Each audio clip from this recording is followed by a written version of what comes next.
Citi Field in New York. The New York Mets play the Miami Marlins. New York Mets baseball on SNY is brought to you by the New York State Health Department. Talk with your doctor for help quitting smoking or call 1-866-NY-QUITS. By Land Rover, above and beyond. By Time Warner Cable. Enjoy all the things you love better with Time Warner Cable. Call 1-855-WANT-TWC today. By Geico, the #1 insurer in the New York market. And by Toyota. Visit your local Toyota dealer and test drive the all-new RAV4 Hybrid today. Toyota, let's go places. Well, the Mets will be heading out on the road for a long trip following the game today. Only one more day to ride the ferry. Only one more day to peruse Bleecker Street. Only one more day to ride the 7 train to Citi Field as the Mets close out their homestand this afternoon. And a pleasant good afternoon, everybody, and welcome to Citi Field. I'm Gary Cohen. Ron Darling joins me in just a moment as the Mets close out their series against the Miami Marlins. This first homestand has not gone the way the Mets would have wanted. They won their first game against the Phillies, then lost 2. Hoping for better things against the Marlins with Steven Matz on the mound, but Matz did not have it in his season debut. One off the cushion, one into left, and then Giancarlo Stanton with a 1-iron into the left center field stands. A 7-run inning, and that doomed Matz and the Mets on Monday night. A 10-3 Marlins win. Last night, Noah Syndergaard was far better. In fact, he was electric. Struck out 6 of the first 7 batters he faced, fanned 12 over 7 innings. Marlins had their ace Jose Fernandez on the mound, and the Mets drew first blood. Lucas Duda, an RBI single. The Mets had Fernandez in trouble, could manage no more. The Marlins were able to tie it up against Syndergaard, and then when the Mets went to the bullpen, Jim Henderson with a 16-pitch marathon lost out to D. Gordon. Gordon got aboard, came home on this Martin Prado sacrifice fly in the 8th.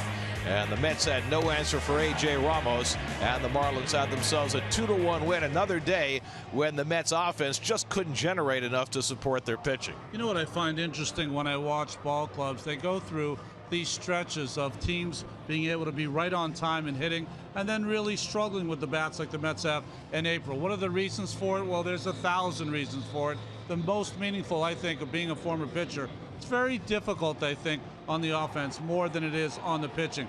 That being said, not a big excuse. You got to get it done somehow, some way. They haven't been able to hit in the clutch, have not got enough of their really guys on base early in that lineup. And I think even more importantly, we see a lot of bat speeds not there, a lot of broken bats, a lot of nubbers in the infield. All of that is going to change as it warms up. Their lineup is too good. Think about it. They almost have an American League lineup. If they're going good, it's going to be the same lineup day after day after day. When they're not hitting, it's really glowing.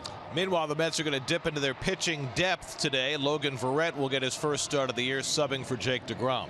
Well, the great thing about Logan Verrett is that every time he's been pushed into a crisis mode to pick up the Mets, he's always come through, especially with that big start last year against the Rockies. And the Marlins go with an impressive young left-hander, Adam Connolly. He had a terrific game against the Mets last year. You have to be impressed with the Marlins. If their young pitchers like Connolly really get better as the season goes along, they've got a chance. Verrett, Connolly, both 25 years old, both drafted in 2011. They'll go head-to-head today in the final game of the homestand. Mets and Marlins, all the action coming your way on SNY.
New York Mets baseball on SNY is brought to you by Geico, the #1 insurer in the New York market. By New York Community Bank and the NYCB family of banks. And by Mazda, driving matters. Get to Citi Field Saturday, April 30th to watch the Mets battle the San Francisco Giants at 4:05 p.m. The first 15,000 fans in attendance will receive a Noah Syndergaard gnome, courtesy of Citi. For tickets, visit Mets.com/tickets. Buried some Marlins in that garden last night, didn't he? Closed captioning for Mets baseball brought to you by Sideline. Beautiful but chilly and breezy day at Citi Field as Logan Verrett gets set for his first start of 2016. His first pitch is coming right up.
May 1st, watch the Mets take on the Giants at 1:10 p.m. The first 15,000 fans in attendance will receive a pair of Curtis Granderson baseball socks, courtesy of East Coast Power and Gas. Plus, all kids can run the bases after the game in the Mr. Met Dash presented by Northwell Health. For tickets, visit Mets.com/Family Sundays. Logan Verrett set to go. Second appearance, first start of the season for Verrett. You know, you go into the season thinking about the 5 big-time starters for the Mets, and you forget that you need that 6th, 7th, sometimes 8th guy. Really, the only staff of recent note that I remember going through the whole season, Cincinnati Reds in 2010-11. There's the Marlins starting lineup today. D. Gordon off his 4th strikeout, but 16-pitch at bat night is at the top. Ichiro Suzuki, his first start of the year. Same for Miguel Rojas, who's at shortstop today, giving a Danny Echeverria a day off. Well, another Texas right-hander, just a little smaller in stature. Logan Verrett, 4 starts. He had 14 appearances for the Mets, so 10 relief appearances last year. Had a real solid first year after having a tumultuous kind of April as a Rule 5, then taken by Texas and then traded back to the Mets. New York to Baltimore to Texas to New York. Not quite Chris Schwinden, but still a whirlwind. Here's the defense, Lexus defense for the Mets. Cespedes, Lagares in center field, and Granderson. And then around the infield, Wilmer Flores gets to start at first base. First start at first base in the major leagues. And then behind the plate, Kevin Plawecki. This is his second start for d'Arnaud. So the first time the Mets are going to face a left-hander, and it's Conforto and Duda who sit down. Well, I think that's going to be a revolving, well, musical chairs. How's that sound? Granderson's going to get a seat occasionally against some tough left-handers also. Deke Gordon set to lead things off for Miami. Last year's National League batting champion, off to a strong start. 11 for 30. In the 16 pitch at bat, which was one of the best you'll ever see. There's Duda getting the day off today next to Conforto. I have a feeling we'll see Michael Conforto in the lineup against lefties more often than not this year, but not today. Logan Verrett's first pitch of the day is a fastball in for a strike, and we're underway. Wilmer Flores played 20 minor league games at first base, but this is his first major league game playing the position. Got some time at first base during spring training, and he gets the first chance of the game and handles it flawlessly for the first out. Well, lucky that wasn't in the air, because prior to that, Wilmer was asking the bench for some flip down sunglasses. So the ball on the ground he handles, and someone will bring him out some sunglasses before Ichiro gets to the bat, I would hope. Well, it is a bright sunny day, certainly not the first one on this homestand, and they are waiting for the sunglasses to arrive. There will be a pitch thrown to Ichiro before Wilmer can get them. And it's low and inside, and now Tom Goodwin runs the sunglasses out to Wilmer, and so now he is fully equipped and ready to go. Didn't Keith include that in the tutorial when he was working with Wilmer at first base? He did not include that. He thought that was a given. But if Goodwin and Flores ever ran a relay, the baton would be an issue for them. Ichiro fouls off the curveball from Logan Verrett. Although Tom Goodwin in his playing days could have ran a relay all by himself. As anyone in baseball. Verrett made one relief appearance Sunday against the Phillies, gave up a run in an inning of work. And Ichiro hits the curveball out to left, and over comes Cespedes toward the line, and that's the second out. Gold Glove left fielder made it look easy. So Verrett has come out throwing strikes, 5 pitches, 2 outs, and he'll take on Christian Yelich with the bases empty. Yelich off to a fast start. He's hit in all 6 games for the Marlins this year. Miami with their 2 wins in this series back to 500 at 3-3. Mets with their 4 straight losses have fallen to 2-5. That's of a 9-game road trip beginning on Friday night in Cleveland. The trip will take them to Cleveland, Philadelphia, and Atlanta, 3 games apiece. My opinion, get a win here today for Terry Collins' crew. Get on the road. You know, there's been a lot of noise because when you have a target on your back, there's expectations that are run very high, and when you don't meet them early in the season, this is New York, so you're going to hear about it. But they've gotten a little testy about it, so maybe the road will help. Yelich gets one off the fist, but drives it pretty well out to right. Granderson has it sail over his head. Plays it nicely off the wall, but Yelich arrives safely at second base. Looked like Verrett got that ball in on Yelich, but Yelich able to drive it to the fence in right field. You know, it seems like the wind's blowing in from right too, but on this hit, first the fastball is supposed to be away. It ran and cut back in. So pretty good connection. It came right off that middle finger late, which will give it cutting action. So instead of being outside, it ended up on the inside corner. But Curtis, right from the start, from where we sit, never really judged that properly. You didn't know whether to go back on it slowly or to really sprint back, and sprint would have been the better choice. Last night the wind was howling in from left field. It's a little more ambiguous today out of the northeast, about 7 miles an hour. So here's Giancarlo Stanton with Yelich at second and 2 out. And Stanton goes after the slider and misses, 0-1. Stanton 1 for 6 in this series. The one hit was a laser beam of a home run against Steven Matz on Monday night. He's also drawn 3 walks in the series.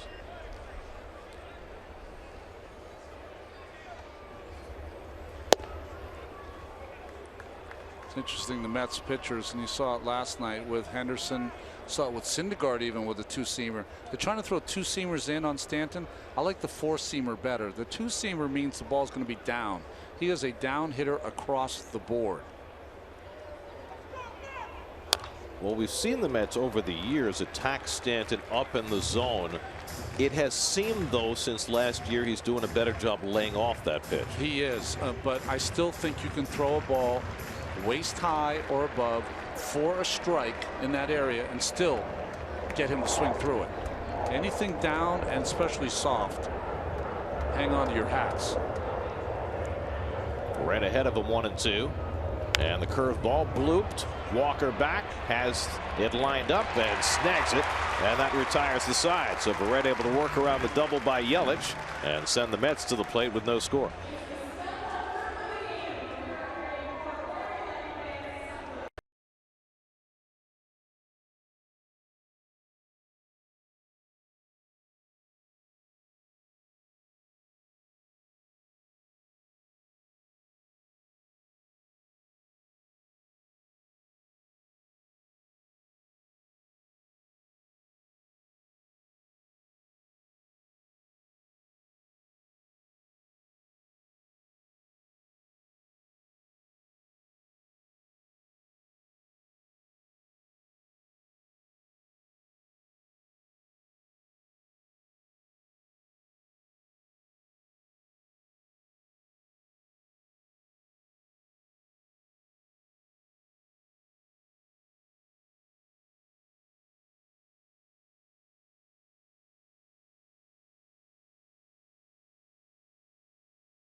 Curtis Granderson, hoping that a good performance last night might have shaken him out of his early season slump, set to lead off, and there is your Geico Mets starting lineup. Neil Walker moves up to the cleanup spot with Lucas Duda out of the lineup. Flores hitting fifth. Juan Lagares starts against the lefty as well. Kevin Plawecki gets his second start of the season. Gary, you mentioned before, as we look at the Toyota numbers of Adam Conley, he had a nice outing against the Mets last year, 7 scoreless, taken in the second round by the Marlins. 4th round pick from Washington State, the Washington State Cougars, or Wazoo, as they say. Granderson 2 for 27 to start the year, and he rolls one slowly. Moore lets it go for Gordon, and the pitcher gets there and contacts the base in time. That was a little dicey over at first base for Conley, who is maybe a little shaken after that encounter. Well, the thing is, the throw's behind him, and it was really a good play by Conley. Not a good play by either infielder. Bohr, I don't know what he's thinking. Ball's hit so soft, he doesn't have to go after it. Conley gets over in time. It's behind him. So difficult for a left-hander, but he got his right foot down in time. What I was saying about the infielders is that Bohr didn't have to go for that ball, and Gordon could have made a better toss. Well, Conley just took a very long stroll along the base path, took a circuitous route back to the mound, almost as though he was shaken up, but he appears to be okay as he gets set to face David Wright. David playing day game after a night game. There's a thing in baseball, Gary, now when the pitcher covers first, everyone gathers around the mound to give him a breath. I'm telling you right now, if you're covering first and you're out of breath, you're not doing enough running in between starts. You don't need a blow covering first base. But that's kind of what happens now. Before you know it, they'll legislate the bringing of the oxygen tank out on the field. Well, they just sent us the rule book today, which is interesting because there's a new rule a week. So, do you know the? I was actually reading the updated rule book last week. There's now a rule in the book that if you tag a player and only the laces of your glove tag him, that it's not an out. I did know that. I don't know why I knew that, but I found out because there was a play last year where they called the guy out because the laces touched the shoe. Well, what's interesting is, and we showed this the other day, you've got players who have laces hanging off their gloves like never before. Jacob deGrom had it as a pitcher. Yoenis Cespedes waiting on deck. 2-2 coming to right, and he bounces one foul. I never liked any laces hanging from my glove. I would clip it right where the knot was to make sure it was tight. But everyone has their own style. More like Mr. Conley's glove. That's pretty buttoned up. Keeping it tight. Yes. Brooks Brothers kind of. David has to move his feet on the cutter, and it's 3-2. Conley's one of those young left-handers still learning how to pitch, who's a little wild, sometimes conveniently wild. His first start was shortened by a rain delay in Washington last Thursday, and he comes inside to get right at 94 miles an hour. Conley has his first strikeout. Well, the defense for the Marlins, there's a lot of gold out there. Coors Light defense, Yelich, Suzuki, the older veteran in center field, 10 gold gloves. Prado Rojas getting his first start, Gordon and Justin Bour. And behind the plate, we saw Real Muto have some real shining moments in the first game and some not so shining moments. Here's Cespedes, whose bat has looked much better in this series. 3 for 7 in the 2 games.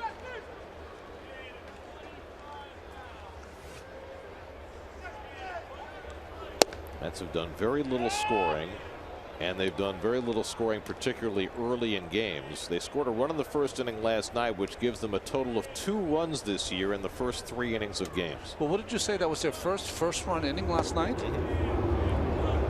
That's the conveniently wild I was talking about. You never know where the ball's going. You know, when you watch Conley pitch, you get a little feeling that he's Chris Sale light in the way he kind of is all over the place, all arms and legs. Hard to pick up the baseball.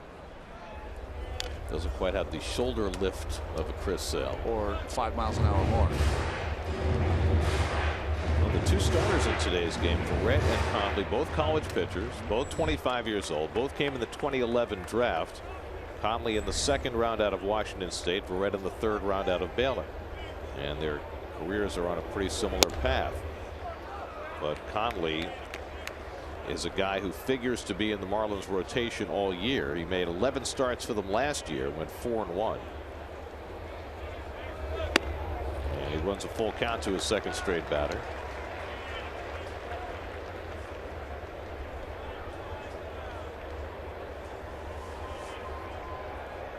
Neil Walker would be next. Cespedes goes down on the high fastball, so an efficient inning for Adam Conley. He gets the Mets 1-2-3 with a couple of strikeouts. After 1, no score.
deal.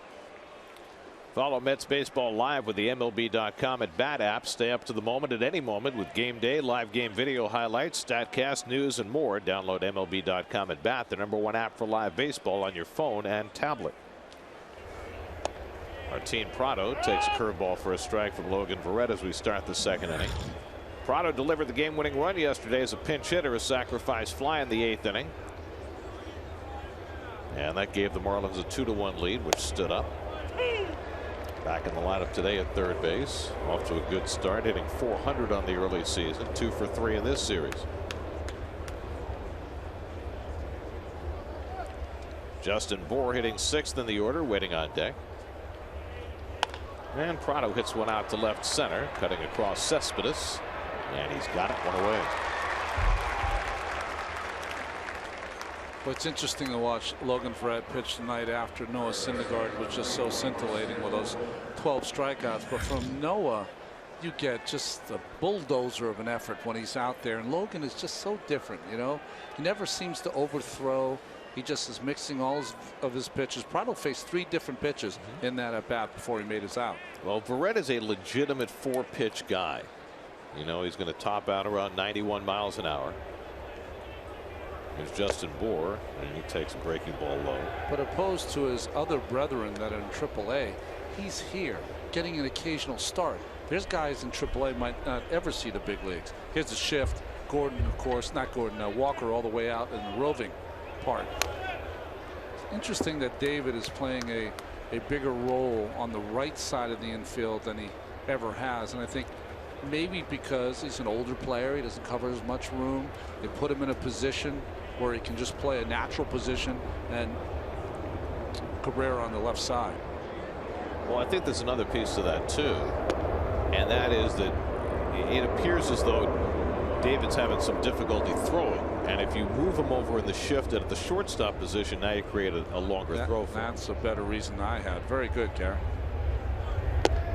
Mets have had a lot of trouble getting Justin Bour out in his relatively brief time in the majors. He's got 52 at bats against the Mets, 4 home runs and a .346 average. Guy was a bit of a late bloomer, 27 years old, and primed for a big season. And he pulls one foul. Perry Hill able to get out of the way. He kind of hooks the baseball when you watch him hit. So anything out over the plate, he can pull that pitch. So I think the Mets are going to have to at some point pitch him in, hard in with fastballs, try to get in his kitchen. He was able to shoot an outside pitch to left field yesterday for a base hit. He goes down to the fastball. Verrett dialing it up to 92 for his first strikeout of the day. So you'll see Logan sit from between 88 and 90 most of the time with his fastball, but he has the ability to let one go, and that's that 4-seamer that he throws by Bour. Well, we saw this last year from Verrett in his seminal moment as a Met. He took a Matt Harvey start in Colorado when the Mets really needed somebody to buck up their pitching, and he became the first Met ever to throw an 8-inning stint at Coors Field and got what turned out to be his lone victory of his rookie season. You know, this might sound like a second-grade comment, but why do pitchers throw 4-seamers and 2-seamers? 4-seamers, you want to control where the ball goes exactly. 2-seamers, you want the movement of the pitch to control how the hitter makes an out. JT Realmuto scorches one to short. Cabrera's got it, and the throw on target to Flores, and Verrett has himself a 1-2-3 second. So Logan Verrett going right after him. He's got no score in the second.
work, you try to sneak a peek of the game, go from the paper shredder to the coffee machine and back to us.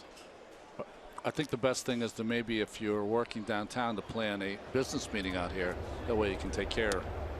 Coming out, watching the game. Neil Walker hitting cleanup today. Walker's had 5 at-bats as a right-hand batter so far this year, and he's got 3 hits. That's facing a lefty starter for the first time this season. In fact, the entire team over the first 7 games had just 26 at-bats against lefties. In that limited sample size, the Mets were hitting .308 against lefties as opposed to .171 against righties. Mets will not face a lefty in their next series in Cleveland. In fact, the Mets get fortunate in terms of the pitching matchups in that series as Walker chases out of the strike zone. The Indians have 3 dominating type starters with Corey Kluber and Carlos Carrasco and Danny Salazar. They'll face only one of the 3. Kluber on Sunday. Full count to Walker. Kluber, who lost last night to the Rays, gave up a 2-run home run to Logan Forsythe. Cody Anderson gets a start on Friday night. Josh Tomlin his first start of the year Saturday, and then Kluber on Sunday against Cologne, Harvey, and Matz. And Walker down on strikes. 3 straight full counts, 3 straight strikeouts for Adam Conley. Unpredictable movement. That's what you get from Conley. He's supposed to throw the ball in. It's a sinker away. On the 2-1 count to Walker, he was supposed to throw a fastball away. He threw a ball that missed by a foot. Just don't know. Well, the game last night featured 24 strikeouts. Mets struck out 11 times. Marlins struck out 13. And Conley now with 3 straight strikeouts. Here's Wilmer Flores hitting 5th in the order. Wilmer looking for his first hit of the season. He's gone 0 for 7. This is his 2nd start. Started a game at 3rd base. And now starting a game at 1st base. And before the season gets too deep, we'll probably start games at 2nd and short as well.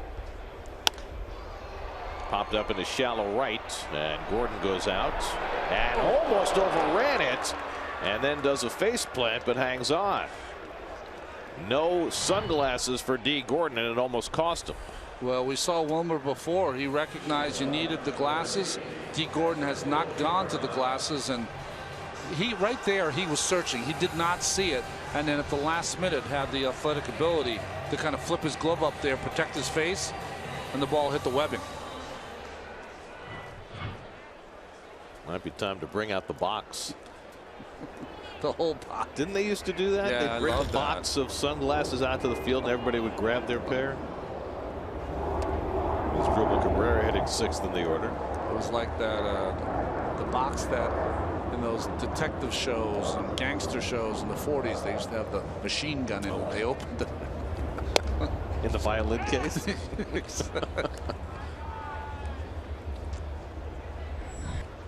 Juan Lagares on deck. Cabrera 1 for 6 in this series, and he gets jammed and pops one up. Again, Gordon out, and he is having trouble with it. Stanton comes in and he can't catch it. Gordon retrieves. His throw to second base is in time, and Cabrera is out. D. Gordon didn't get the sunglasses after the first pop-up that he couldn't see. Stanton tried to bail him out. That didn't work, but Cabrera tried to take the extra base, and Gordon throws him out. It's a base hit for Cabrera, but to no good end.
Cabrera did what you're supposed to do, right? He ran out the pop-up. Well, he popped it up, so he comes out of the box. He's running, pretty hard, which he should be. And then he made the bad decision there.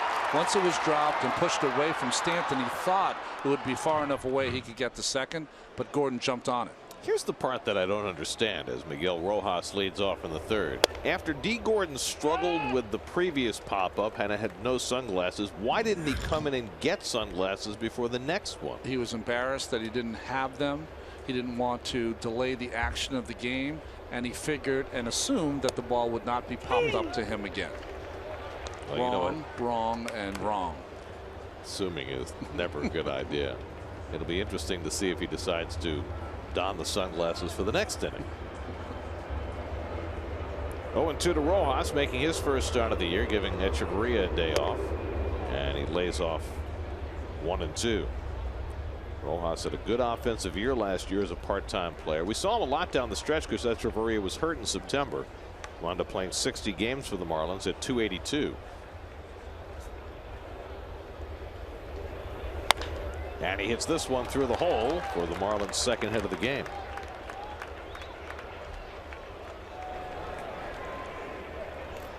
Well, maybe it's just the Marlins' 8th place hole. Seems to get a lot of base hits.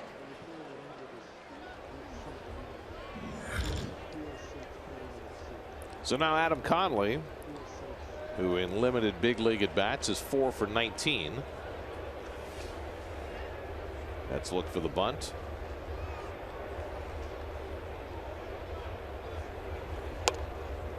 And Conley clunks it. Kind of pulled that bat back and it just hit the end of it.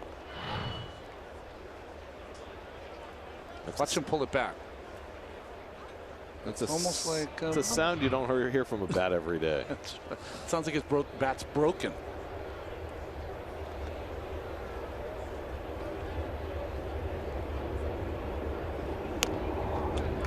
The old saying about hitting the ball with a rolled up wet newspaper. That's right. The hardest thing about bunting for pitchers is that you have to have no fear.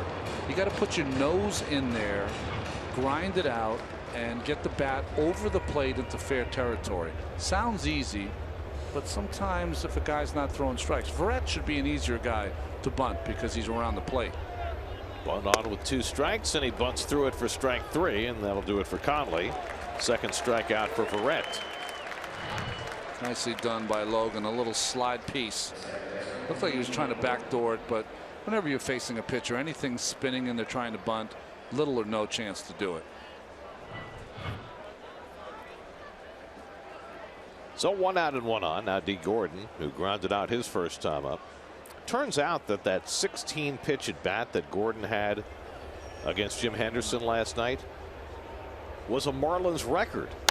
They had never had a 16 pitch at bat in their history, which goes back to 1993.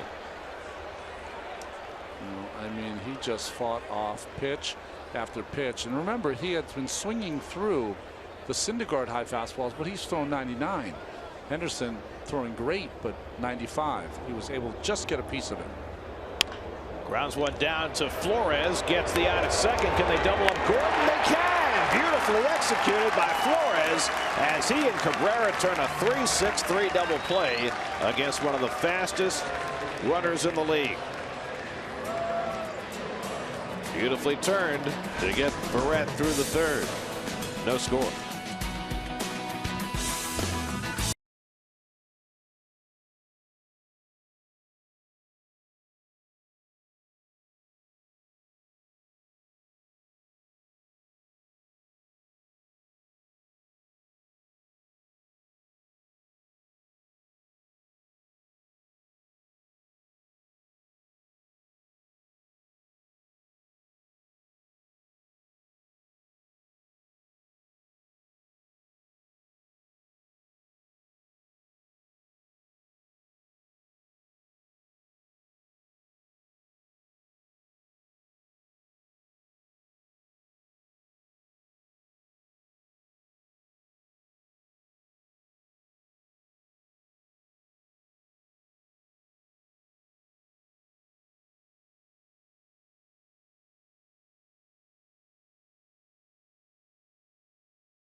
Home third inning. Juan Lagares will lead off against Adam Conley.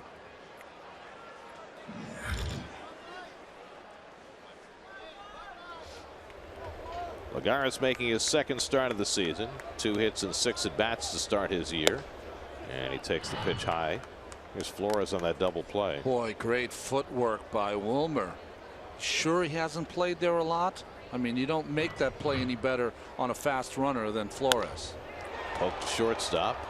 And Rojas with the toss. I think Keith is probably sitting at home kvelling. You know what that means, right? Yeah, it's gloating. Great pride in his protege. It's like a grandparent kvells. I know Keith. He'll come off that train if something happens, though. No, it's nice to see. I mean, you look like you've been playing there for years. That was not an easy play, and he made it look easy. And that's really where, first base is so different than any other position on the diamond. You've got a sort of a similar play on a 4-6-3 double play if you're playing second, but it's different because you don't have to contend with the runner being in your way. And you're also, if you watch that play, as he let go of the ball, it's almost like he didn't finish his throw. He let it go as quick as he could in the vicinity of the bag, let Cabrera make the play there. But as he's letting it go, he's conscious of getting back to the base. 2-1 to Kevin Plawecki, making his second start. I guess my question is, if you're new to first base, this is D. Gordon with sunglasses on. It's nice to see he's made the adjustment. If you're new to first base, how conscious do you need to be of getting back to the bag as opposed to just letting the pitcher handle it and making sure of the throw to second? Never let the pitcher handle it if you're that close to the base, because he was really close. So you never let the pitcher handle it. I think the thing that happens, you haven't had a lot of experience, don't rush that throw and not get the out at second. So make sure you get that. But Wilmer's an infielder. He knows how to do it. And Conley gets Plawecki looking with a fastball. That's 4 strikeouts through the first 8 batters for Adam Conley. Not a lot of mystery to Mr. Conley so far. He's throwing a lot of fastballs. He's pitching all these right-handed hitters in. And so far it seems to be surprising the Mets. Now Logan Verrett looking for his first career hit.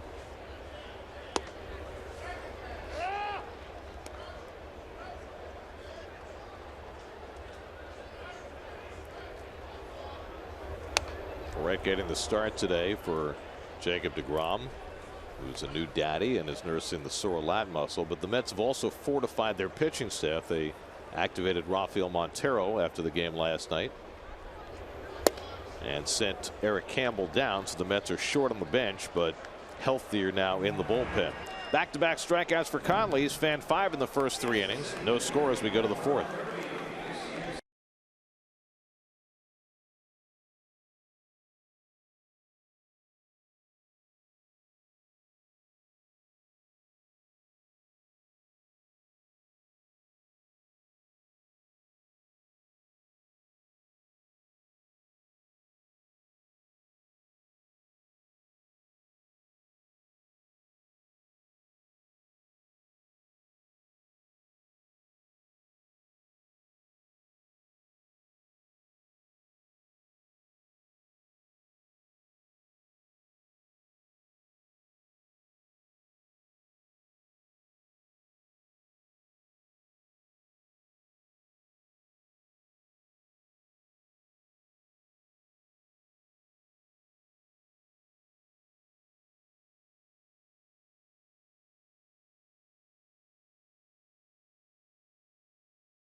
Well, as the Mets make their first tour around their own division, here are some of the notable moves in the National League East. The Marlins signed Wei-Yin Chen, whom the Mets are not seeing in this series.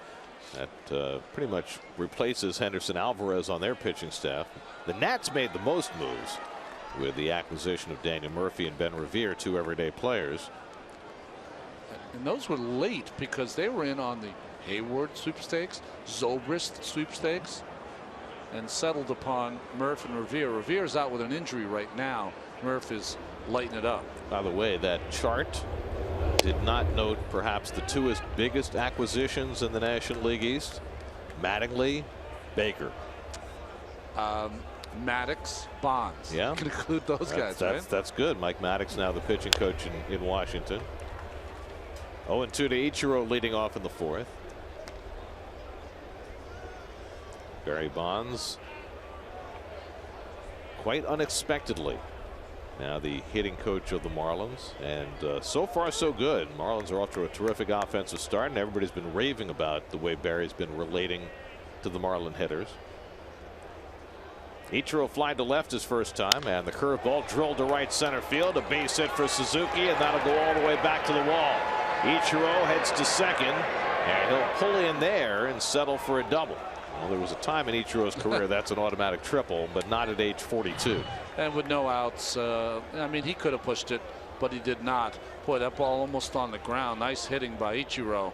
Curveball, good spin, good spot. Big league hitters sometimes still make you pay. 2,937 big league hits. I hope he gets it somehow, some way, but it would have to take maybe an injury for this Marlins team.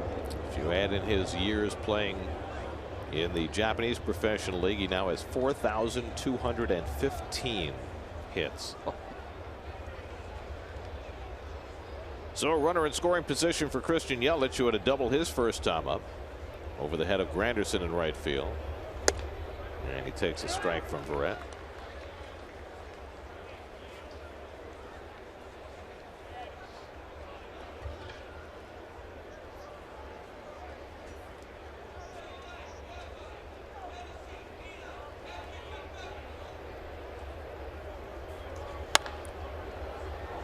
Backhanded by Cabrera. Ichiro has to hold, and Yelich fails to advance the runner, 1 away. That was an interesting at bat by a guy who knows how to control where he's hitting the ball. Or breaking ball, tried to hit it to that left side, and you see he's shaking his head.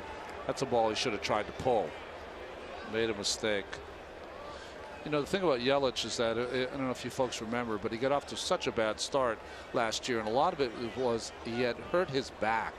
And he just wasn't right. He was trying to play through it, and it just really affected his hitting.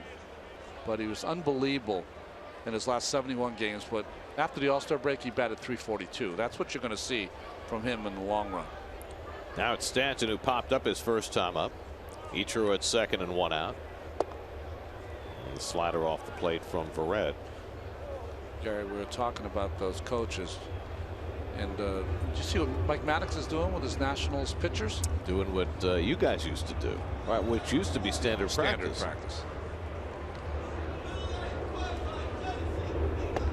He has the next day pitcher charting the pitches of the pitcher that day. Really for 2 reasons. One is he thinks that if you write it down, you'll remember it better. And that's, you know, what pitches fellow pitcher was throwing the night before.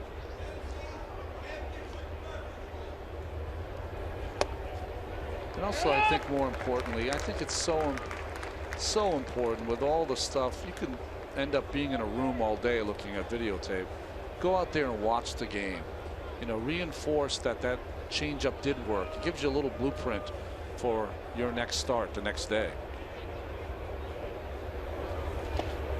All breaking stuff to Stanton, and it's 3-1. Got first base open. Martin Prado on deck.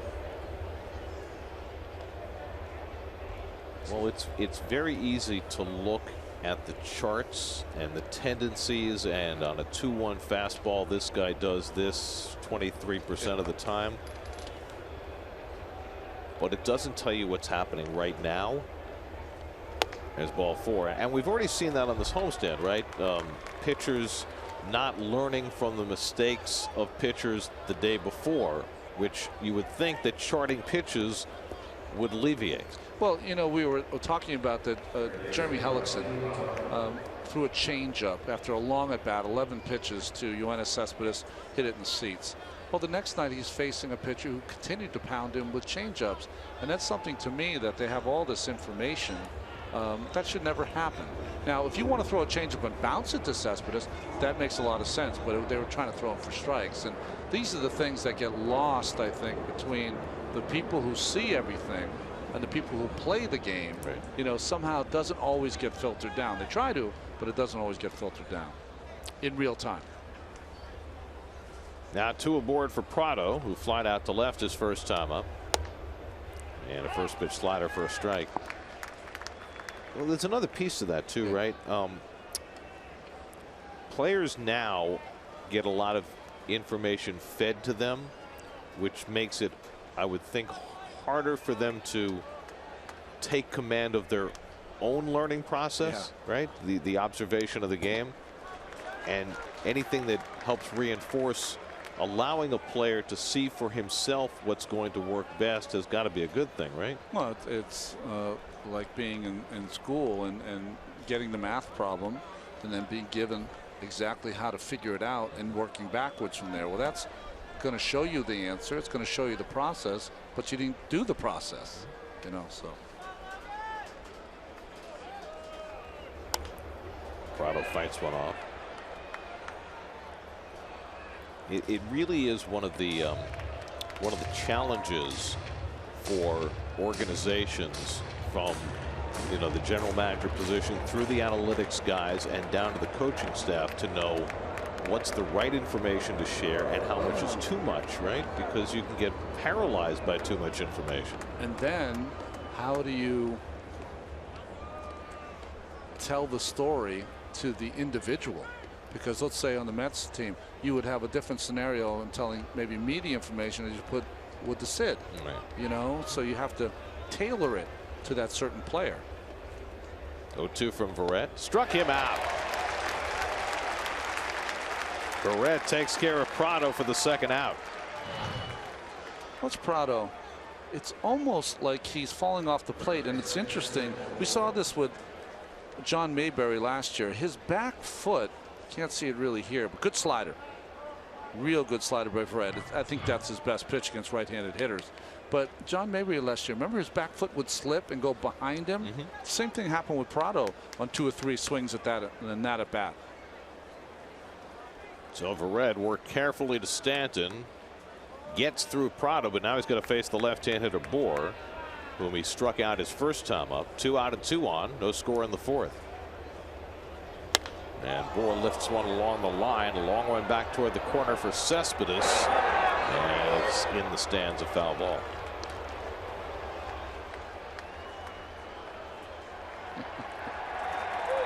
And a victory and a hug. What could be better? A little too animated since he didn't catch it, but he's very excited he got the ball and give it to his son. But the hug was the best part. Yes, of course.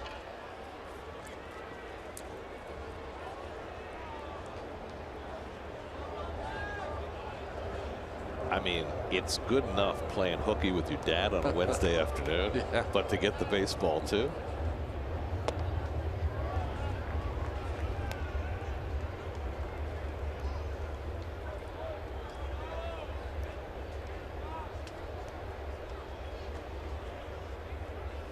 Ichiro at second, Stanton at first with 2 down.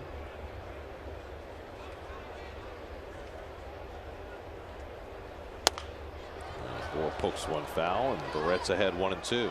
It's interesting, so far Verrett has been able to sink that fastball away from Bohr.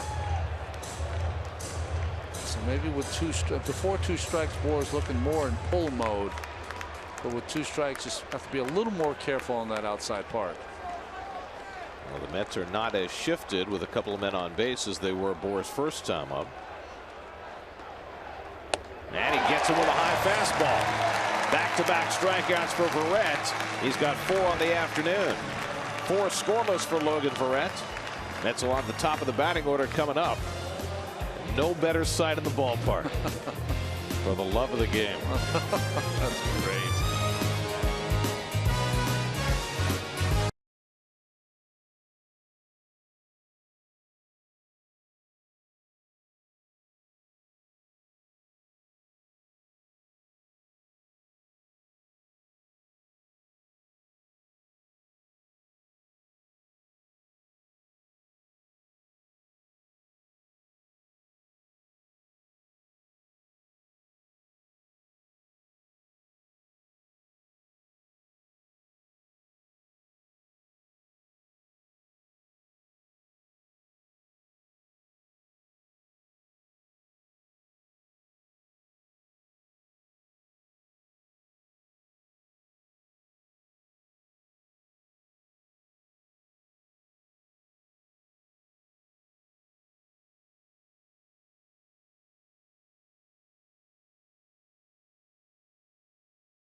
Curtis Granderson will lead off the home fourth inning in a scoreless game.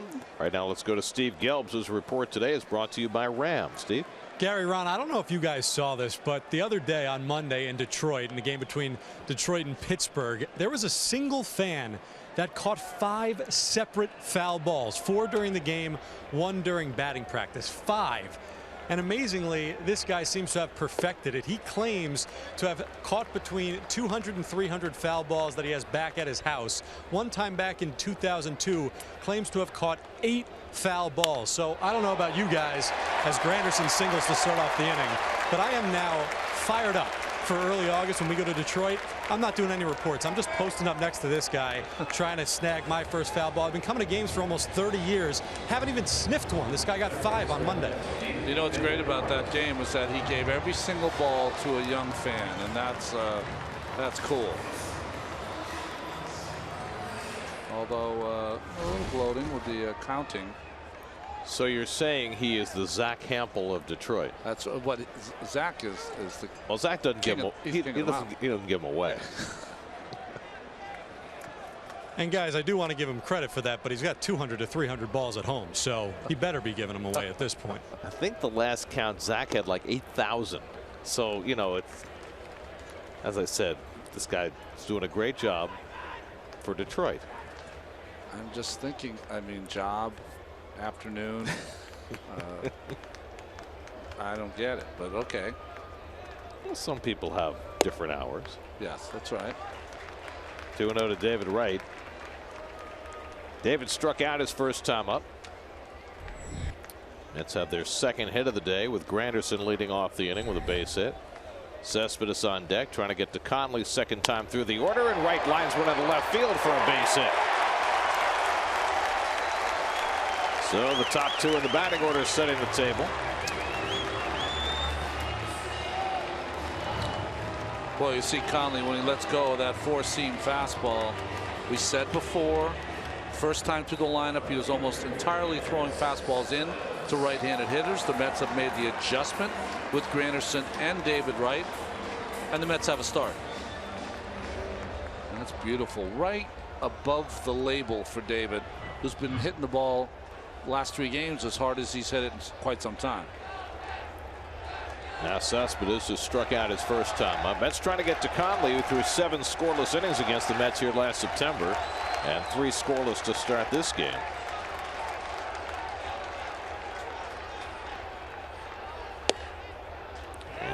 Picks off the inside corner to Cespedes.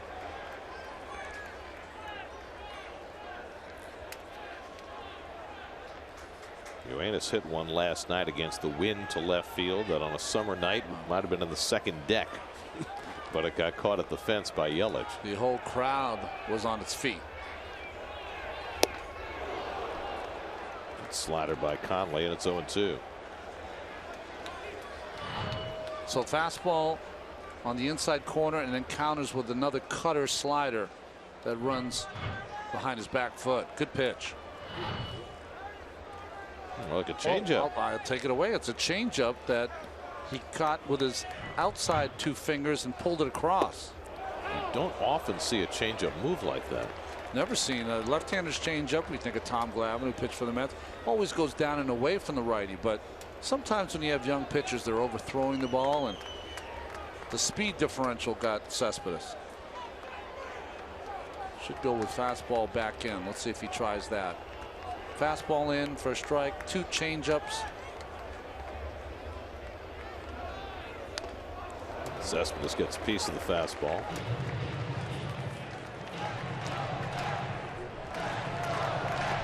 So he had the circle change, and now he comes back with the fingers almost touching that four-seam grip. And that's how you can throw the ball the hardest. Three-quarter delivery by Conley.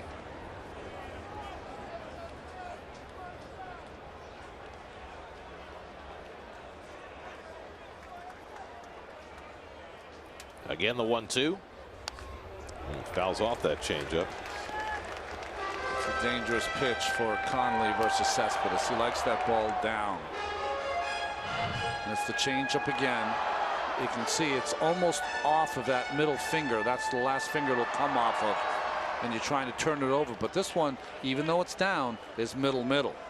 Well, again, it had that movement left to right, which I don't think you necessarily want, particularly if you're starting it outside. Yeah, he's pulling it across, which is it's all right if it's in the dirt, but not for a strike. Neil Walker hitting cleanup today, waiting on deck. Seventh pitch of the at bat coming to Cespedes, and he goes down swinging again on a high fastball, same way Conley got him the first time, and that's the first out of the inning. Well, Cespedes loves this pitch. He just can't handle it. That is his Achilles heel. Four-seam grip. Conley throws hard enough, especially from the left side, to throw that ball by Ioannis. 6 strikeouts now for Conley. And now he'll take on Neil Walker with 2 on and 1 out. Walker struck out his first time up.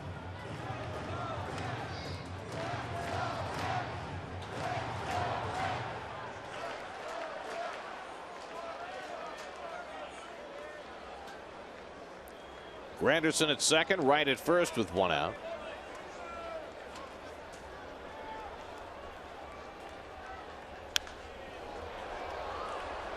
Better swing by Walker there, who was ready for that first pitch fastball. Interesting to watch Neil when guys on base. He's a little more aggressive than he is when guys aren't.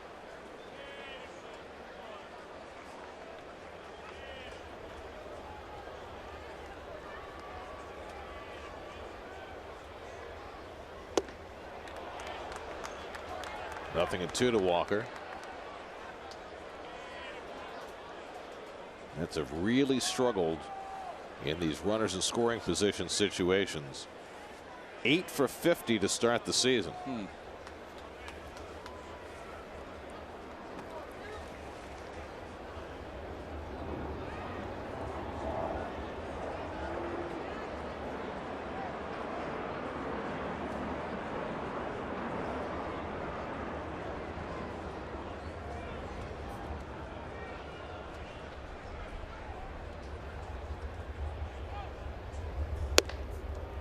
Runs that fastball inside to Walker, 1-2. Well,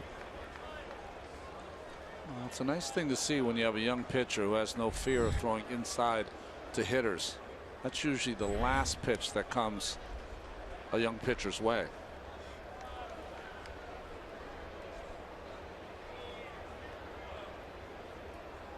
1-2. Line drive, base hit. Granderson had to hold up. He'll go to third and stop there. And the Mets with 3 singles have loaded the bases with 1 out. Well, we've documented how Neil Walker had a tough season from the right side of the bat, hitting right-handed last year. Boy, that's changed so far early with the Mets. Looks as strong from the right side as he does from the left. Fastball away and up, and Neil gets on top of that baseball. Good hitting. 4 hits and 7 at bats now as a right-hand batter for Walker.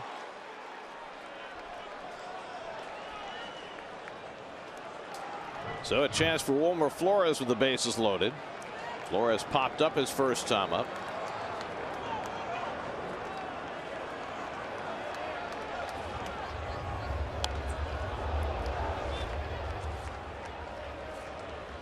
Mets against Conley the second time around, a lot more aggressive, or so it seems. First time through the batting order, Conley allowed just 1 hit, and that was a Sun-aided hit, and struck out 5. Second time through now, 4 batters, 3 hits. Bases loaded, 1 out, and Flores lifts one down the line. That'll go foul, and quickly 0-2.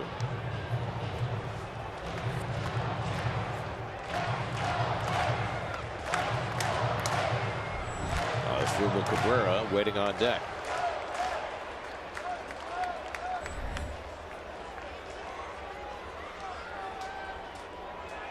Mets are waiting for that one big hit.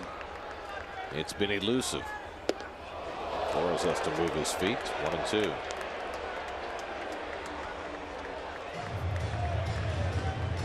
Granderson at third, right at second. Walker at first.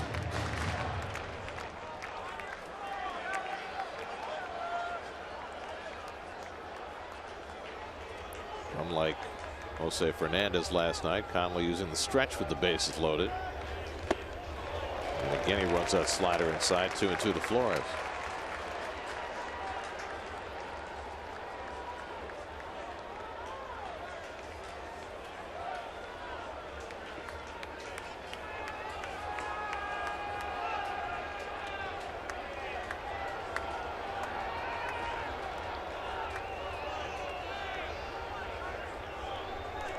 Two coming. Popped up behind first. Moore retreating and stays with it for the out. Granderson comes down the line but holds, and there are 2 away.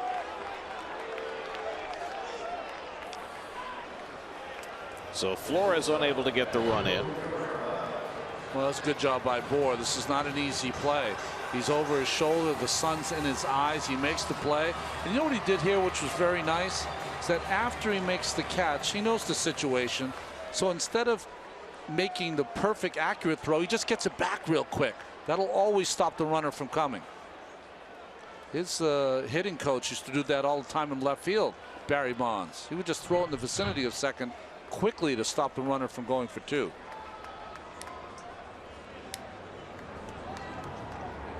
Now Asdrubal Cabrera with the bases loaded and 2 out. Cabrera hit a pop fly that eluded Stanton and Gordon and fell for a hit his first time up. And he yanks one foul. You know, Gary, on that play, they used to be taught that the pitcher would go halfway as the cutoff man for that first baseman for that throw. It's not taught that way anymore. The pitcher goes behind the catcher and serves as the backup to make sure if the throws arrive. But it used to be used to serve as the cutoff guy because the guy's not going to score on that. It's only, 120 feet away or so.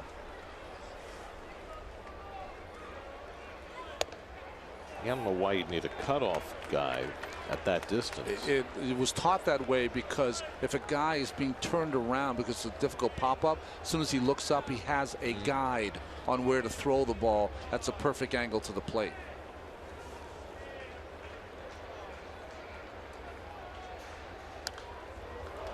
And now Conley ahead on Cabrera, 1-2. So what's the pitcher? His job nowadays game is he sees it's popped up, he goes right behind the catcher to back it up in case the throw gets away. If it gets away, of course, if Granderson was coming, it would ensure that right would not take third. And interestingly, the shortstop Rojas came in to be that cutoff guy in Jeter-esque fashion. Exactly. Obviously, you watched Jeter against Oakland years ago. And the breaking ball strikes out Cabrera, and Conley gets out of fourth inning trouble, and the Mets leave him loaded. 7 strikeouts for Adam Conley. Still no score.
Ferguson on why he decided to retire, what plans he has for life after football. First, we'll ask our Verizon trivia question, though.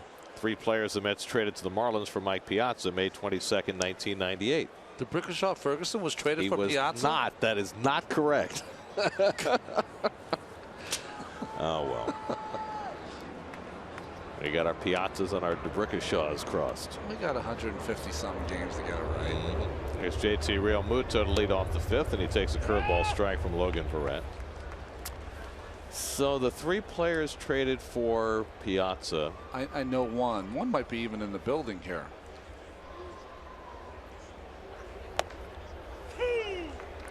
Did we mention that Jets Nation is Sunday at 7 on SNY? I think you did, but it got lost in the translation. Thus the DeBrickashaw. I'm going to miss saying DeBrickashaw. Yeah. Well, he was quite a warrior and a great player for the Jets, and you know, it's interesting for me to watch all of these young men who still have many years to play retiring at, you know, Marshall. I mean, so many at an early age because of the fear of not being able to live a productive life after 50. How could you not have that fear with all the information that's now available? Hey, listen, I played football through college. I loved the game. It was one of the greatest experiences of my life as a child. I would never let my child play football.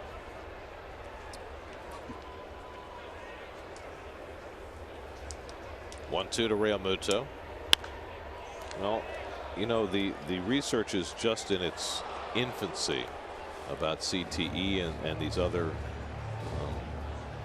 damages to brains from various sports. Yeah. And you know, they haven't done as much research in hockey and in soccer, sports that, you know, players take shots to the head all the time. Well, it rolled out to shortstop for Cabrera, and he throws out Realmuto. And now we're just really starting to do some research after Title IX on the young women that are playing. And you know, you're taking 6, 7, 8-year-old kids who play soccer, which is supposed to be a, you know, lesser contact sport than football, of course, and they're heading balls when they're 6 or 7 or 8 years old. So all of this stuff is really scary for any parent out there, I'm sure. Here's Miguel Rojas, who had a base hit his first time up. You know, Brandy Chastain was one of the great icons of women's World Cup soccer. Is one of the big proponents of using your feet, and at a certain age limiting any kind of contact with the head and the ball, which I think is a great move. That's prudent, that's for sure. I mean, you can't take all danger out of sports, but it's, you know, you try your best to protect your kids. It's different with professionals who know exactly what the dangers might be.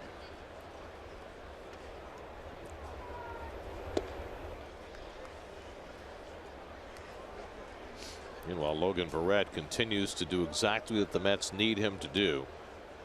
Spot start, filling in for Jacob deGrom, and he's held the Marlins off the scoreboard to this point. And he confuses Rojas, and it's 2-2. That's his great weapon, is that when he's behind in the count, he can throw any of his pitches for strikes. So you're looking fastball if you're Rojas, and you get a little slider.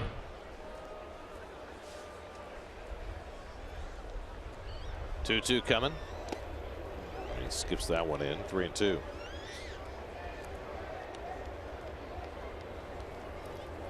How far can Verrett go in this game? I think it remains to be seen.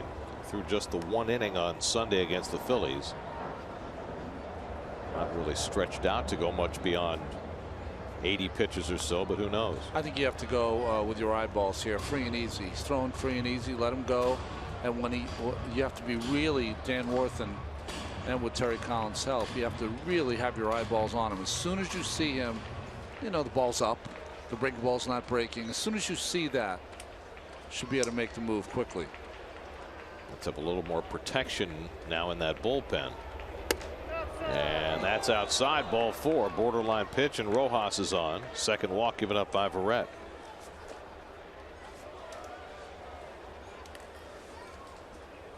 So now the pitcher Conley, who couldn't get a bunt down his first time up, will try a second time.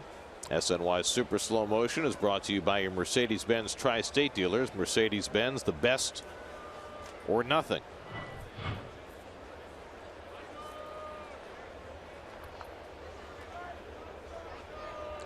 Well, defense in the bunt defense position with one out here, and Conley squaring around the bunt. And jumping back as he fouled it off. So what you have to do, see, Conley, okay, bunting is not his strength. Okay, he's going to be a work in progress. See how the bat's going back? Your bat should be going forward to bunt, never back. And the other thing is, if you put your bat in a place where it's over the strike zone, where your hand that's up on the bat is on the middle of the plate, you know what's a ball or a strike. So those two pitches are both balls. So he's attempted bunting both of those. So instead of being 2-0, he's 0-2. So he pulled it back the first time, and he dropped the head this time. You don't drop the head of the bat, you drop your knees to get on the same level as that pitch. Always have the bat with the top of the bat above the bottom of the bat. If it ever drops, no good.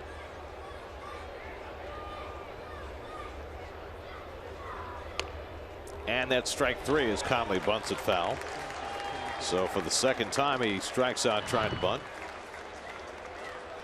And again, just drops that bat HUD. You just can't do that. And, you know, I'm not getting on Adam. It's just, you know, he's got to learn how to bunt better. National League. Do you think Barry's teaching bunting? No. Barry has nothing to do with the pitchers. He doesn't even want to look at them. Their assistant hitting coach is Frank Menachino. I think he probably is in charge of bunting. I'm sure Barry still has disdain for pitchers. So this. So 2 out. Rojas still at first, and here's D. Gordon, who's 0 for 2 today. Well, they've got a good combination though, because Frank was there last year, Menachino, Staten Island guy. And so he can do all the nuts and bolts. And I think Steve Gelbs in his interview with Mattingly yesterday got that. Frank's going to be doing a lot of the things that today's player does that Barry didn't necessarily do. But Barry's there to be the brains of picking his brain on what he thought in certain situations. I think that's invaluable. If you can walk to the plate with the and I mean this only in the best way, with the arrogance that Barry Bonds came to the plate with, the knowledge that you're going to do something productive every time up, I think sometimes that's half the battle. Boy, he got to a point where if you throw me a strike, I'm going to probably hit it out of the ballpark. If I don't, I'm going to hit it, 105 mile an hour exit velocity, whatever. Gordon flies one out to right, and Granderson is there. That retires the side. 5 scoreless innings for Logan Verrett. We're halfway through at Citi Field with no score.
Juan Lagares leads off the home 5th inning for New York against Adam Conley, who's matched up in a nice duel with Logan Verrett.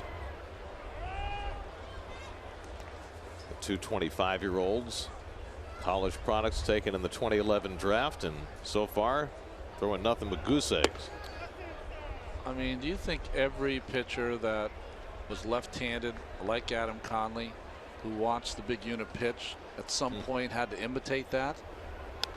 Because he's got that kind of wild mechanics that the Randy Johnson had. It's different though when you're not 6'10". Yeah. I mean, Conley is he's a robust 6'3", but there are very few big units out there. Little flare on the right side of the infield, and Boras got it as Lagares snapped his bat in half.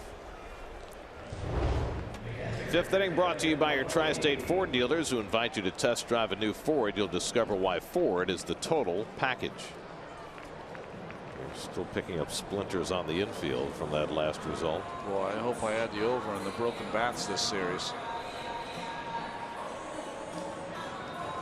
Now Kevin Plawecki was caught looking on a fastball his first time up. One of 7 strikeouts for Conley over the first 4 innings, just one shy of his career high.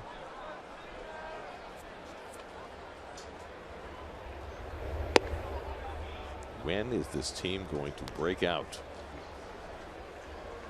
Averaging 2.57 runs per game over their first 7 games of the season. That's dead last in the National League. What did they average in August and September? Around a 6 mark, 5 mark, 5 mark. It was right around 5. It was tops in the league. Yeah. Of course, they were last in the league going into August, so they hit all the high notes and all the low notes. And of course, we show more pictures of Kevin Long when they're slumping than we do when they're thriving, which is not fair, but that's part of the job. There's ball 4 to Plawecki, and the Mets have a 1-out base runner. First walk given up by Conley. I think we show him equally. The problem is that when we show him when they're not hitting, he's sitting. when we show him when they're hitting, he's high-fiving. So we show him the same way. It's just same amount. We show him when they're not hitting. We show him by himself. Yes. Here's Verrett looking to bunt now with a runner at first and one out, and he pushes one foul. The bunting technique has not been high caliber so far. That was not a good bunt, but his form has a chance. Okay, he's got the bat out in front, the head up. That's not bad form, except his rear end is coming out a little. He's got to make sure he stays in there. And he gets the bunt down. A nice one. Prado has to go to first with it, and a successful sacrifice for Logan Verrett. 5-4 to get Plawecki to second. Very nice. See the difference? The bat head is up. He just lays it on there. He tried to catch it on the end. When you get to a fine art form, you catch this ball on the end, it'll deaden it so it won't go too far or too hard. And that's what he did right there. So the Mets have a runner in scoring position with 2 down for Granderson, who would have based it up the middle his last time up.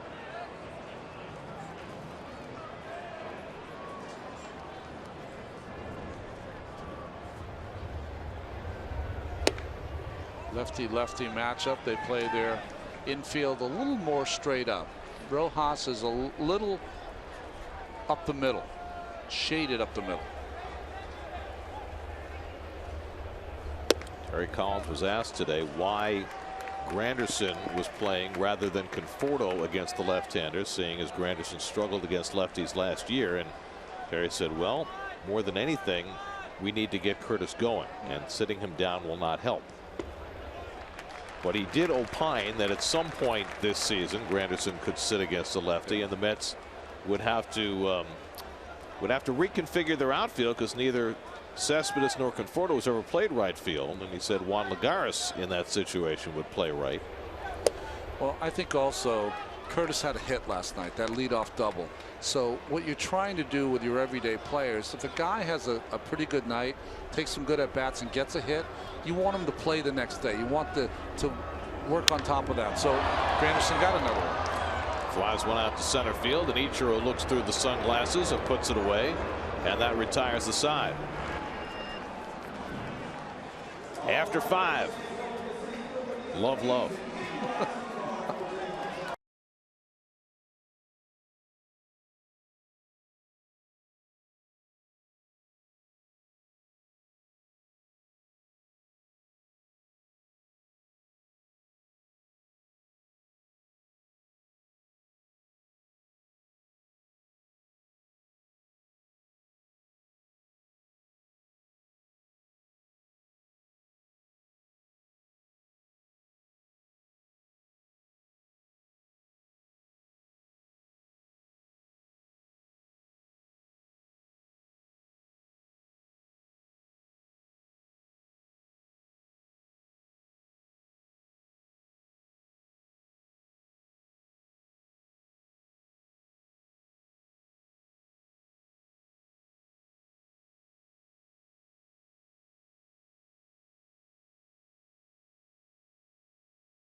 It's pretty great that Bart's pitching in Cleveland, isn't it? It is back where it all started for him. Your Ford 6th inning recap.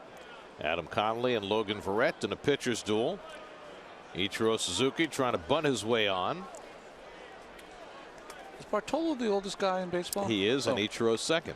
Okay, there we go. So you got the only two 42-year-olds in baseball in the ballpark here. Bart is only about 6 weeks away from his 43rd birthday. That comes up May 24th. There are 5 other 40-somethings in the major leagues besides Colon and Ichiro. Well, Bart's next win ties Pedro, right, for the most for not the most wins, second most wins of a Dominican right-hander or Dominican pitcher. Behind only Juan Marichal. It'd be pretty cool to get that in Cleveland. The other 40-somethings in baseball this year: R.A. Dickey, Okay. Koji Uehara, Alex Rodriguez, David Ortiz, and I didn't realize this guy was this old, Joel Peralta. Oh, okay. He's 40. So who's he with? Seattle? Yes. He just pitched. Felix Hernandez had a great game, then he came in and gave up a bomb.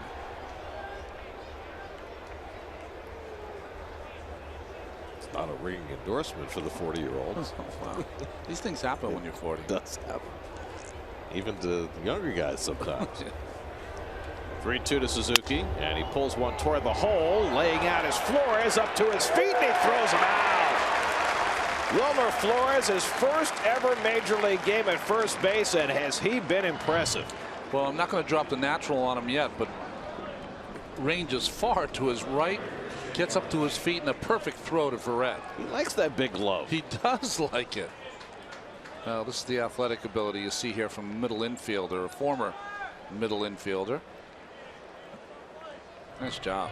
And getting up and hitting the pitcher on the move in the right spot, that's not something that comes naturally for an infielder. When you have to jump up like that and all the time you take, really just throw it right at the bag. Pitcher should be there.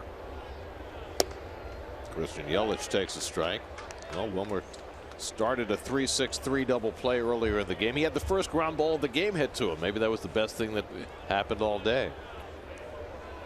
Well, that's a big play because, you know, this is the inning, you know, second, third time around where you have to deal with the best part of their lineup. Giancarlo Stanton waiting on deck. Yelich 1 for 2 today. And takes a changeup off the plate, 2-1.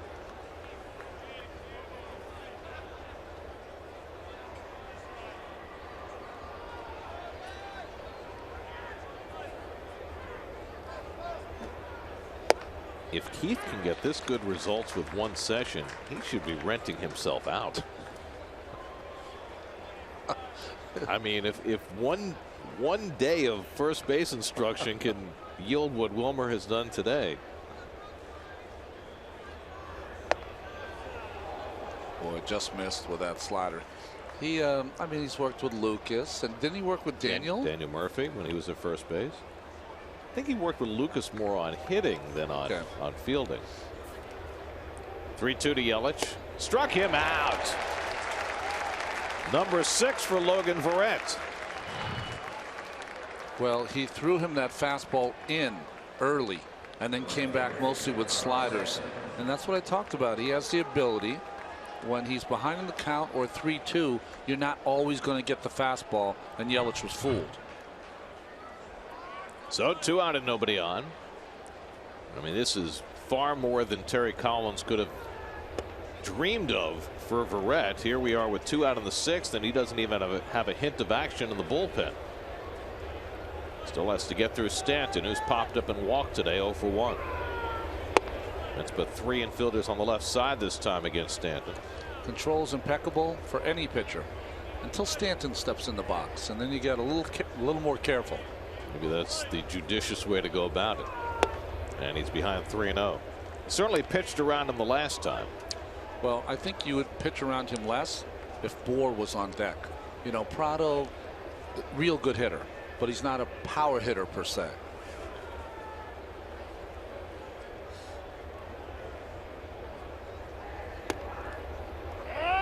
Well, he threw him A slider on 3-0. It'll give you an idea how much he has respect for Stanton. Which is all right. Just don't try to throw it for a strike and just ease it in there. Throw your best one.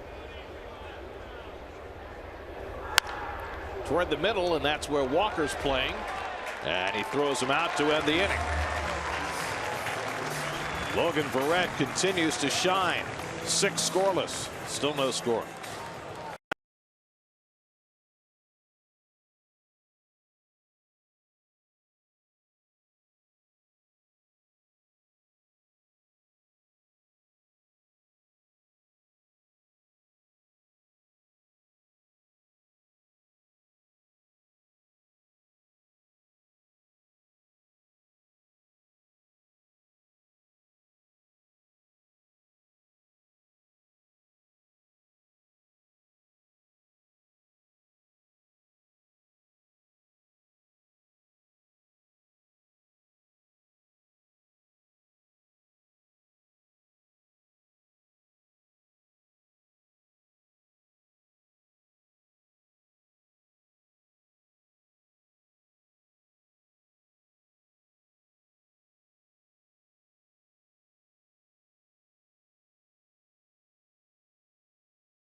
Today's Coors Timeless Moment brought to you by Coors Banquet. Catch the baseball, get a hug from your kid. That's as good as it gets. Home 6th inning. David Wright leading off against Adam Conley. David has one of the Mets' 4 hits in this game, a single to left field in the 4th. Mets put 3 hits together in the 4th inning, loaded the bases with 1 out, but couldn't score against Conley. And David flies this one out to center, and Ichiro easing back. 1 away.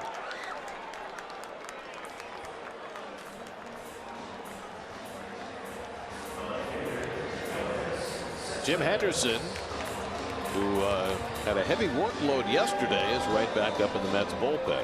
D. Gordon made sure of that, right? He faced 4 batters last night in the 8th inning and threw 34 pitches for 1 out. Yeah. Wound up the losing pitcher. Here's Cespedes, who's been up twice and struck out both times against Conley, who was fan 7.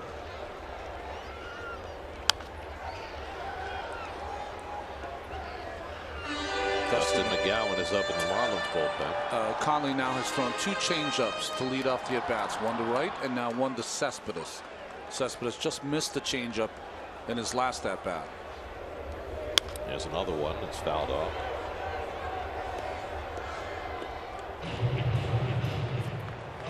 And it should go right back to that same. Just see Neil Walker on deck. That high fastball that's eluded Cespedes in his first 2 at-bats. 0-2. Fouls it off.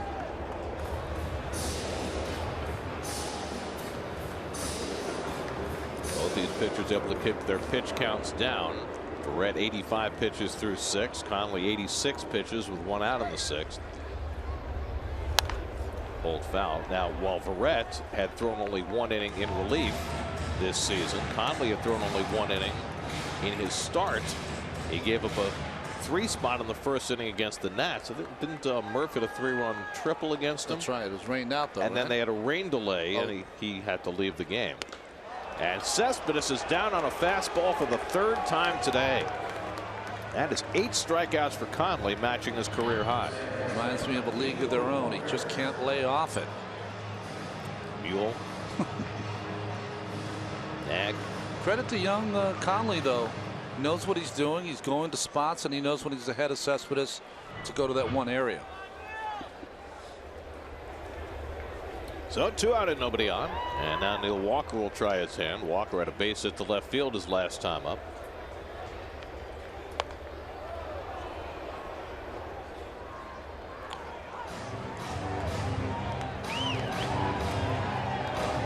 Sunday on an all-new episode of Mets Insider. From Kansas City to Citi Field for the long-awaited home opener. Get a behind-the-scenes look at the start of the Mets 2016 season on Mets Insider, presented by WB Mason. Sunday at 4:30, only on SNY.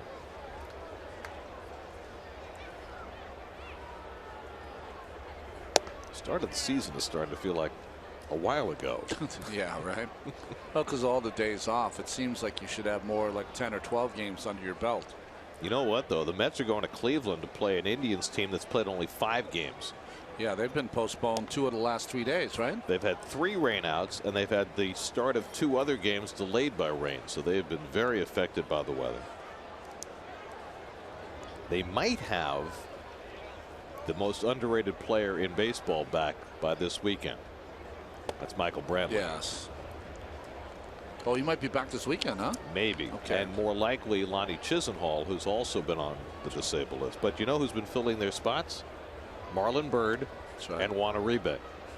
Napoli's got off to a pretty good start, too. Well, and the kid at short, Lindor, has been great. Walker takes a call, 3rd strike. That's 9 for Conley, a new career high. No score as we go to the 7th.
How passionate Mets fans are. A place like New York, it makes it all that much sweeter when you go out there and you win. To be able to look in the crowd and just see the excitement on the fans' faces, it makes you feel so good as a player because you felt like you've delivered. Well, the Met fans have come out in force on this first homestand, but the Mets have yet to deliver at home. Just 1-4 at Citi Field after starting out a blazing at home last year. Yeah, they had an 11-game winning streak. Well, the Mets will be heading to Cleveland to start a 9-game road trip starting on Friday. And for more on the Indians, let's check in with Steve. Gary, you mentioned before the break Francisco Lindor, one of the best young players in baseball, and he is going to be an exciting one to watch this weekend, the 8th overall pick in 2011. Everyone talks about Carlos Correa in Houston, the Rookie of the Year last year, but Lindor was second behind him, hit .313 in 99 games a season ago, .835 OPS. He's gotten off to a great start again this season, 7 for 19, hit a home run yesterday, has 5 runs scored already. It's going to be fun to watch, no question. Lindor's a different player than Correa. Correa is kind of a guy you see hitting 25 to 30 home runs. Lindor is one of those guys who can pick it, can run. Hit a home run last night's game, but he's not a power hitter by any stretch. Meanwhile, a little surprising to see Jim Henderson back in the game today. Threw a career-high 34 pitches last night. You know, sometimes your relief pitchers come into you as a manager and say, you know, Skip, I can do it. I'm ready to pitch today. And sometimes you have to believe him and sometimes not. As Jerry Blevins, who pitched last night, is up too. Well, this could be a one-batter affair for Henderson, who promptly gives up a hit to Prado. And the Marlins have the leadoff man on in the 7th.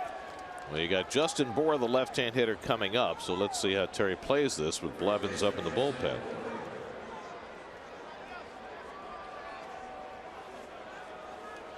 Well, there's really no reason to have him up if you're not going to bring him in for Bour, because after that you got Real Muto, Rojas. There's only one left-handed bat on the bench for the Marlins, and that's Derek Dietrich.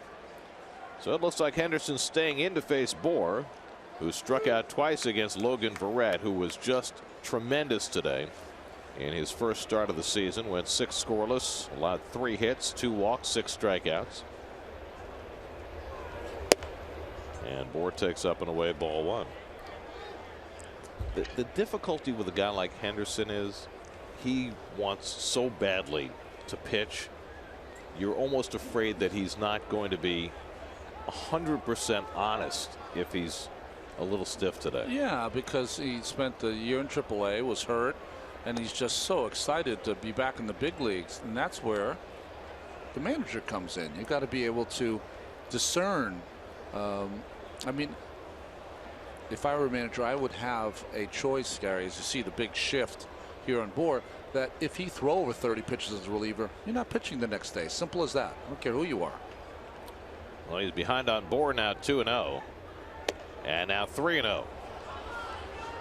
That's brought up Rafael Montero as bullpen insurance, and I understand you don't want to put Rafi in a situation in a scoreless game in the 7th, but the reason he's here is because the bullpen's been so overworked the last couple of days. Alonso Robles, who worked 2 1/3 night before last, is up. Here's a strike, 3-1. I mean, it's awfully early in the season to be talking about having your bullpen be stretched, but that's really been the case the last 2 nights. I think it's important really to have guidelines, Gary. You know, you have certain pitchers that can throw 2 days in a row, can't throw 3. You got to make sure you stick to that plan. And there's ball 4, and now the Marlins have 2 men on. So Henderson, who had been perfect going into last night, had that long outing against the Marlins in last night's game. Now has given up a single and a walk to his first 2 hitters, and Dan Warthen heads out to the mound. They did not start the clock on the head fake, by the way. Well, the interesting part here is that he wants to get Henderson right, but I think even more importantly, while you have your infielders there, Real Muto is the kind of 7th place hitter that can bunt the baseball, that can move the runners ahead, and I think that in a 0-0 game, I think Mattingly will use that. And Real Muto also fast enough to beat out a bunt if it comes to that. Runs faster than your average catcher.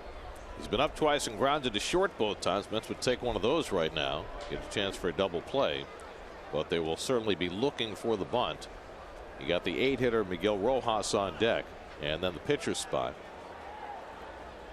Prado at second, Bour at first, and nobody out. Scoreless game, 7th inning. Simple for Real Muto. He's got to get the ball and bunt it hard enough that David's got to field it.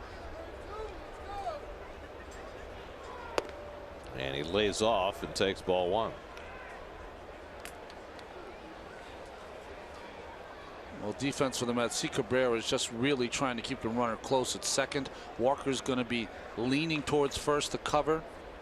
I think Wilmer should be a little more aggressive, but it's hard. He doesn't have a lot of experience, and David's got to wait. He's got to wait to see how hard this ball is bunt, whether to go or to come and get it. And he almost hits Real Muto, and Henderson really struggling behind 2-0. I don't know why the choice of a slider twice. It's the second best pitch against Real Muto. The high fastball, which he uses to his strength, is the best pitch to use when a guy is bunting. That's the pitch more apt to be popped up. Real Muto almost kept that leg in there long enough to get hit by a pitch.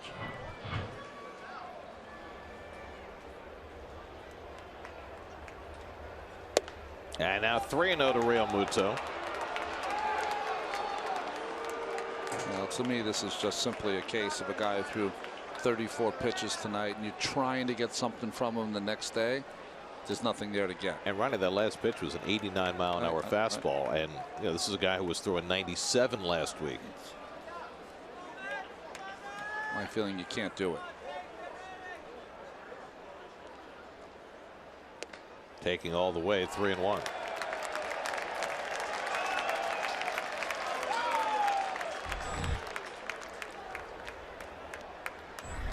Boy, Harris is giving a lot of signs, which to me, you don't have any speed on the base. If you had some speed, you might be able to do something crazier. Well, I hate bunting 3-1. Yeah, exactly. You want to make him take a swing.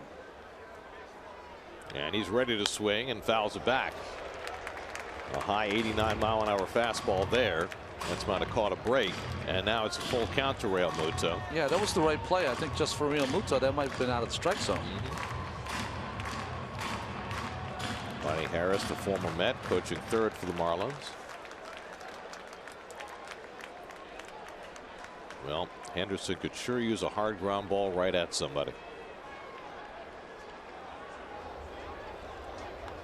3-2 coming. And he walked him to load the bases. And that's going to be all for Henderson. So Terry Collins rolling the dice with a guy who threw more pitches in a game than he ever had last night, and it just didn't work out. So Henderson will exit. This call to the bullpen is brought to you by Verizon. Mets in a fix in the 7th. We'll be right back.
For our Verizon trivia question, we asked you which 3 players did the Mets trade to the Marlins for Mike Piazza in 1998. Well, Preston Wilson was the big piece, right? Jeff Getz was supposed to be a big-time pitching prospect. He was. Okay. Didn't work out. Double G. Well, Jim Henderson going back-to-back days, and that didn't work out. So Hansel Robles will try and clean up the mess. And 2 nights ago, he went above and beyond the call of duty also. So pitched 2 1/3, 39 pitches in that game on Monday night after Steven Matz got knocked out early. Miguel Rojas up with the bases loaded and nobody out, a chance to break a scoreless tie, and he takes a slider for a strike from Robles. Rojas has singled and walked today. Each team with 4 hits. Both starters were terrific. That's pulling Logan Verrett after 6 innings and 85 pitches, and it looks like Adam Conley's done as well. Derek Dietrich out on deck to bat for him.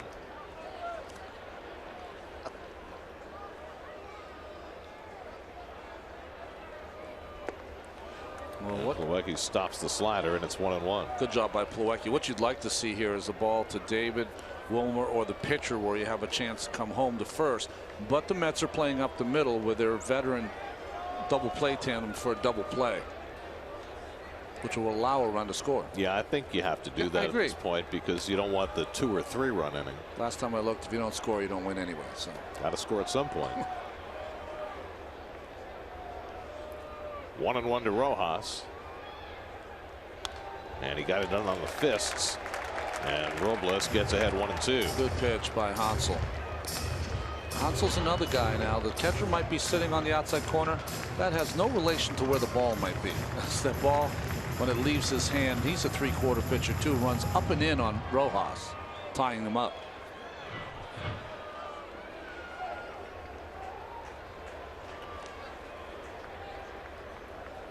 Prado at third, Bohr at second, Real Muto at first with nobody out. Scoreless game, 7th inning. 1-2 to Rojas. On the outside corner. Robles gets one king-sized out. That was a big league dart right there from Robles. Called on the outside corner and hits the glove. Perfect pitch. You can't draw it up any better than that.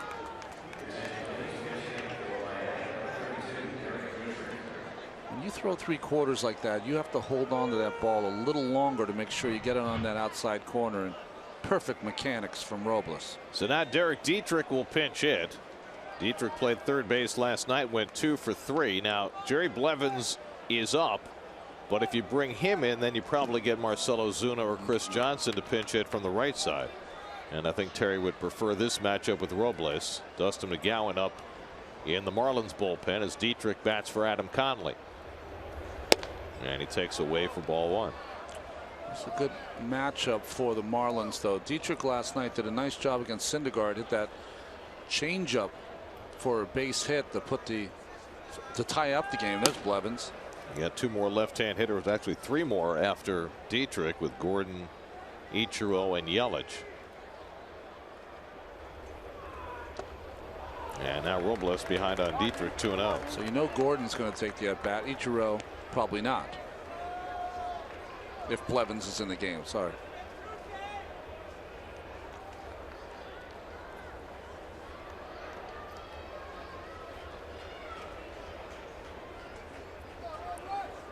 Robles coming into a bases loaded, nobody out mess. Struck out Rojas, but now behind on the count on Dietrich, 2-0.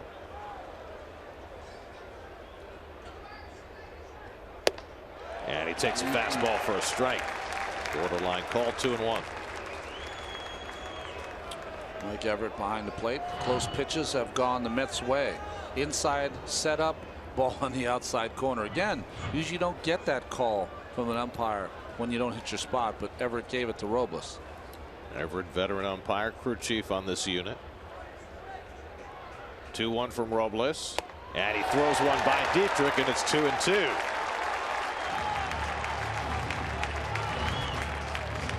Well, we saw in last night's game, 94-mile-an-hour heater up. We saw that Dietrich with 2 strikes handles the breaking pitch pretty well. You have to go back upstairs. His swing is well suited to the ball down, not well suited to that fastball up above the waist. Had a single and a double against Syndergaard last night. Bases loaded, 1 out, 2-2 to Dietrich. Struck him out. Back Back-to-back strikeouts for Robles, and he's 2/3 of the way home. Just another fastball down the middle, but just right by Dietrich. Well, Robles has done his job, and now with D. Gordon coming up, Terry Collins is going to bring Jerry Blevins in to try and secure the 3rd out. So some big-time pitching by Robles. We'll see if Blevins can seal the deal.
Duda comes in to play first base. He'll bat 9th. Wilmer Flores moves from first base to second base. Neil Walker comes out, so Jerry Blevins hits in the 4-hole. Well, really, this is Jerry's job when he was signed with the Mets. That specialty lefty to get the left-handed bat on the other team. And here with 2 outs, of course, huge confrontation. Gordon is 0 for 3 today. Bases loaded, 2 down. Scoreless game in the 7th. And the first pitch, breaking ball, misses outside for ball 1. Gordon 3 for 14 in the series, just 1 for 6 in his career against Blevins.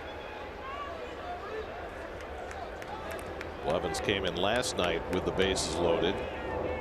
Gave up the fly ball to Martin Prado that put the Marlins in front.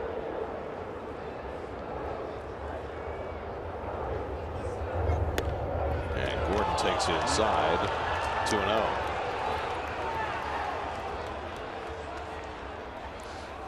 Even for the batting champion here, all of the pressure is on the pitcher. Might be one of those times, a rare take here, 2-0.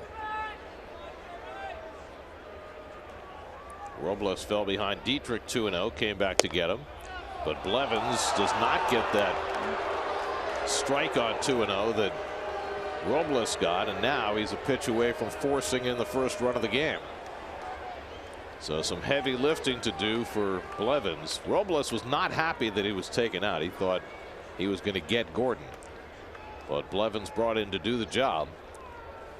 And he gets a strike, 3-1.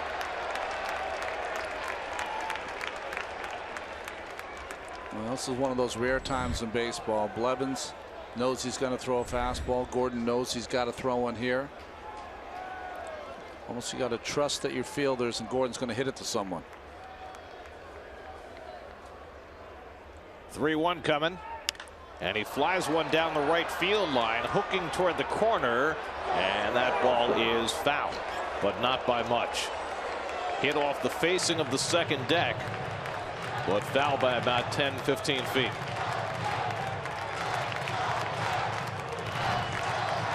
10, 15 pounds of muscle. Is that what Mattingly said in Gordon? That's what he said.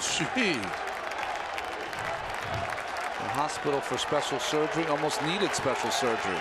So one scary moment. And now Gordon back at the plate. The merry-go-round will be in motion. Prado, Bohr, and Real Muto will be running with 3 and 2 and 2 down. Payoff from Blevins. Fly ball left field. In comes Conforto. Cespedes side retired. Blevins gets the fly ball from Gordon. Cespedes squeezes it, and the Mets pick up Henderson in the 7th and keep it a scoreless game.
Presented by ESPN Radio, and as has been the case most days in this early season, the Mets offense has produced very little.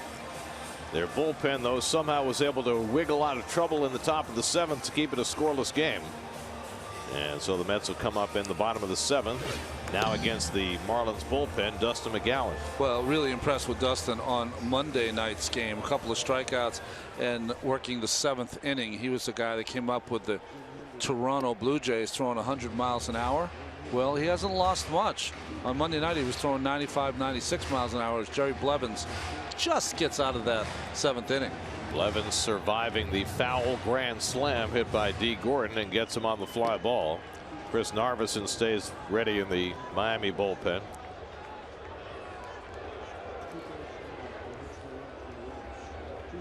Wilmer Flores, who started the game at first base, now playing second. He's 0 for 2 today, looking for his first hit of the season, and he promptly delivers it, a base hit to center field.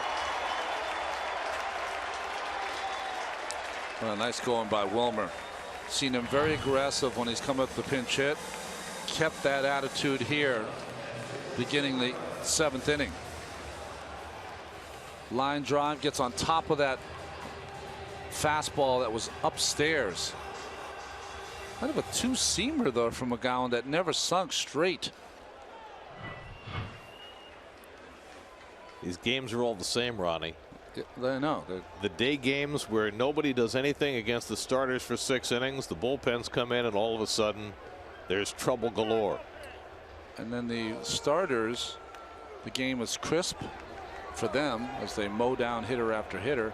And then the bullpens come in, and the slog starts. Adam Conley went 6 innings, no runs, 4 hits, 1 walk, a career high 9 strikeouts.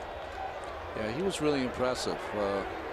His changeup, and interesting that the Don Mattingly and the Marlins have McGowan throwing over The only time Flores will be running in this situation if there's a hit and run put on. And they play with Bohr playing a step and a half wide of the bag, which makes those pickoff throws rather gratuitous. As Drupal Cabrera takes a strike. Here's today's starters, brought to you by People's United Bank, and these two 25-year-olds acquitted themselves quite nicely.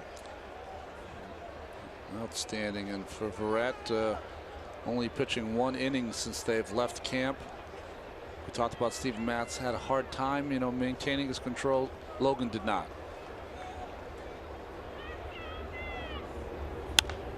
Cabrera floats one foul, and it's quickly 0-2. Juan Lagares due up next, and he is out on deck. Lagares got the start against the lefty. You got Michael Conforto sitting in that dugout and Alejandro De Aza from the left side. But remember, the Mets are going with only 4 bench players now after they sent Eric Campbell down. And Narvison's in the bullpen, so Conforto was the call on the hit for Lagares. Narvison would be the pitcher.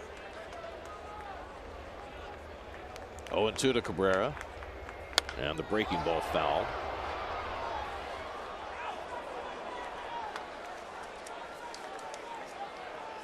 Cabrera 1 for 2 today, had a pop fly single back in the 2nd inning.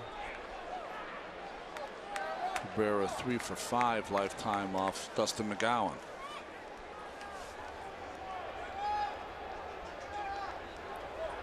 Cabrera, like Bartolo Colon, will be going back to Cleveland, where he started his career.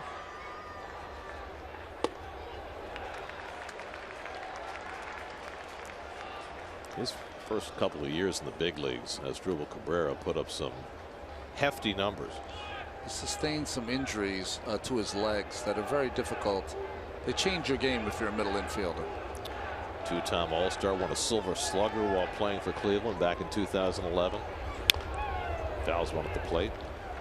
The one thing we see with, he's had some pop. What has he had? 14 or more home runs the last 4 or 5 years, Cabrera. When you hurt your legs, it limits your range defensively, but you forget how it sometimes limits what you do on the offensive side of the plate. Tough to generate that much power without your legs being strong under you. 1-2 for McGowan, and Cabrera takes one in the dirt. It bounces away from Realmuto, and that gets Flores to second. And it's been an iffy series for Realmuto on those balls in the dirt. Well, his choices is that he is not prepared to block a bad pitch. What he has to do there is he's got to get down and block that ball. Instead, he's trying to backhand it. They have brought Brian Schneider in, the former Washington Nationals catcher. He, of course, played for the Mets for a couple of years, to try to help Realmuto, but it's a work in progress now. He was rushed to the major leagues because of the inability of Salto Lamacchia to kind of live up to that contract. But that looks like a concentration thing, right? It's one thing if a pitcher spikes a fastball, but on a changeup or a breaking ball, you got to be ready to get down. Yeah, you have to know the situation. So now the go-ahead run in scoring position, and Cabrera takes low and away in a full count. It's kind of like driving, right? You always have to anticipate that the worst could happen at any time. That's what catchers have to anticipate.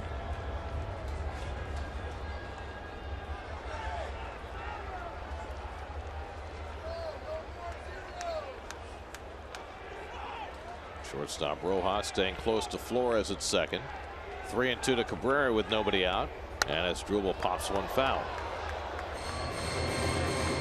You got the 7 and 8 hitters, Lagares and Plawecki, coming up. So in this spot, is Cabrera looking to hit the ball to the right side, or with 2 strikes, is he just looking to hit it hard somewhere? The count's changed it since it's 3-2 now. If that had happened earlier in the count, maybe he could have thought about getting the runner over. 3-2, you're fighting for your life to just get a pitch that you can handle and hit as hard as you can. And he does pull it, and he gets it into right field for a base hit.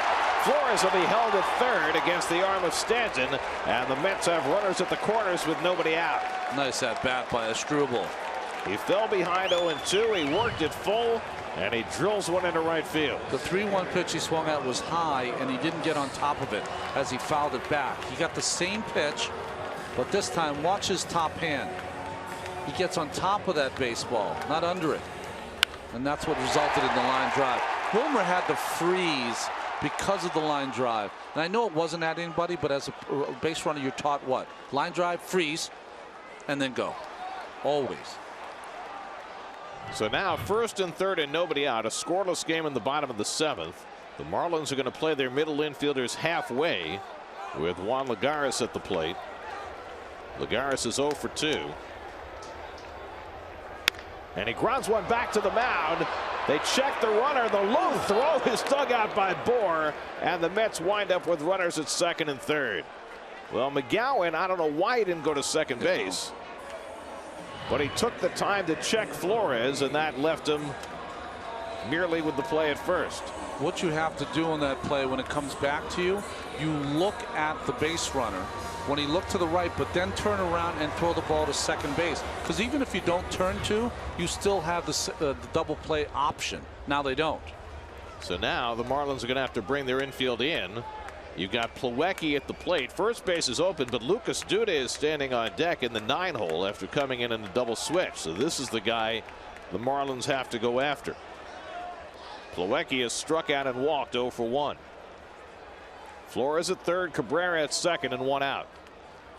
And Plawecki takes a strike as Real Muto looks Flores back to 3rd. You look the outfield. Yelich has an accurate arm, not a great arm. Suzuki, in his day, as good arm as you'll ever see. And then Stanton also, you just saw his throw. Very good arm.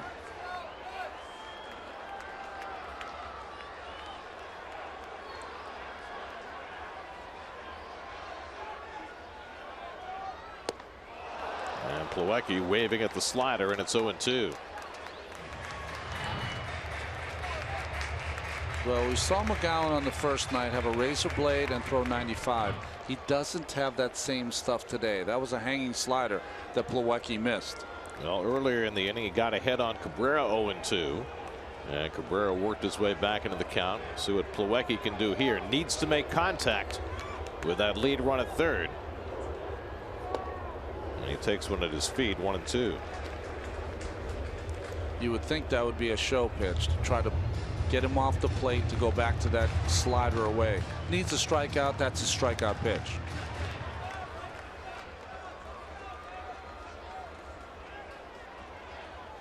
Plawecki looking for his first hit of the season. It would be a great spot for it.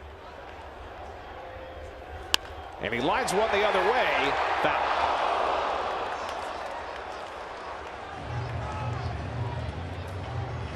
The Marlins kind of overthought that. They didn't go back to the slider. They came back with the inside fastball. Plawecki protecting, almost dumped it into right field.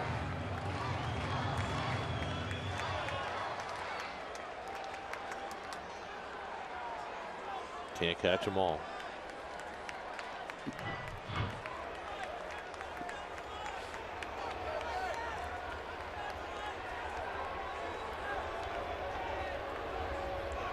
One and 2 to Plawecki. He flies that one down the right side, foul. Doesn't happen very often in a season, but occasionally I'm always looking for that fly ball that's too deep to an outfielder that might be foul that they let drop. But you can't do it here. Hard in this ballpark. There's so little room between the line and the stands. Infield is in all the way around. Again, the 1-2. Grounded toward the hole, base hit. Flores is in with the game's first run. Here comes Cabrera. Yelich's throw is cut off. Throw to second. Plawecki is out there, but 2 runs score, and the Mets have a 2-0 lead. Kevin Plawecki with his first base hit of the season. Got it past the drawn in infield to plate a pair. Well, he's not throwing a good slider, and that wasn't a good one either, but good hitting by Plawecki with 2 strikes and good base running. Prado makes a nice play to get Plawecki, but think about McGowan, the comebacker earlier in the inning. If he gets the out at second base, a chance at a double play there with the infielders back. So a 2-run single for Plawecki. 7-5-4 the play on him at second. 2 out and nobody on. And Lucas Duda the batter. Duda up for the first time, checks his swing, ball 1. Well, Milwaukee did a great job staying at that bat. And this is not an awful time to go because you're trying to get Prado to cut that off. You want the 2 runs. Not an awful play.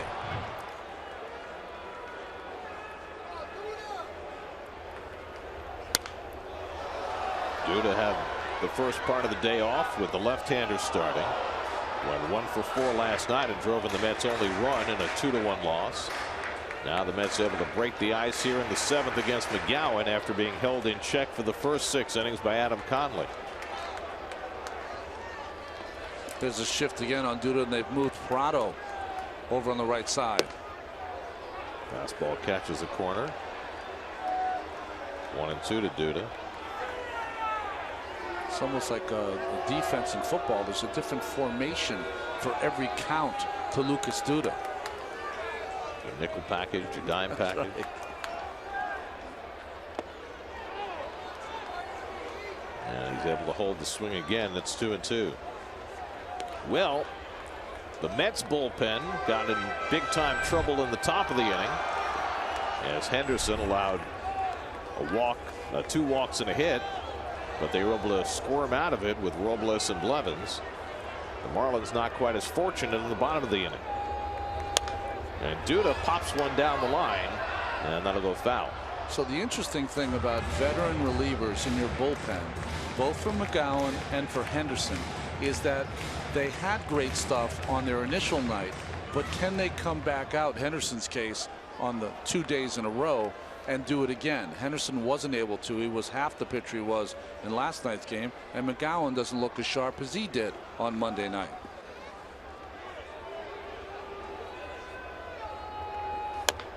Little dribbler, foul. Well, it's one of the considerations you have to have about your bullpen. Not only how effective they can be on a one-off basis, but can they pitch 2 nights in a row? 3 out of 4, 5 out of 7. So true.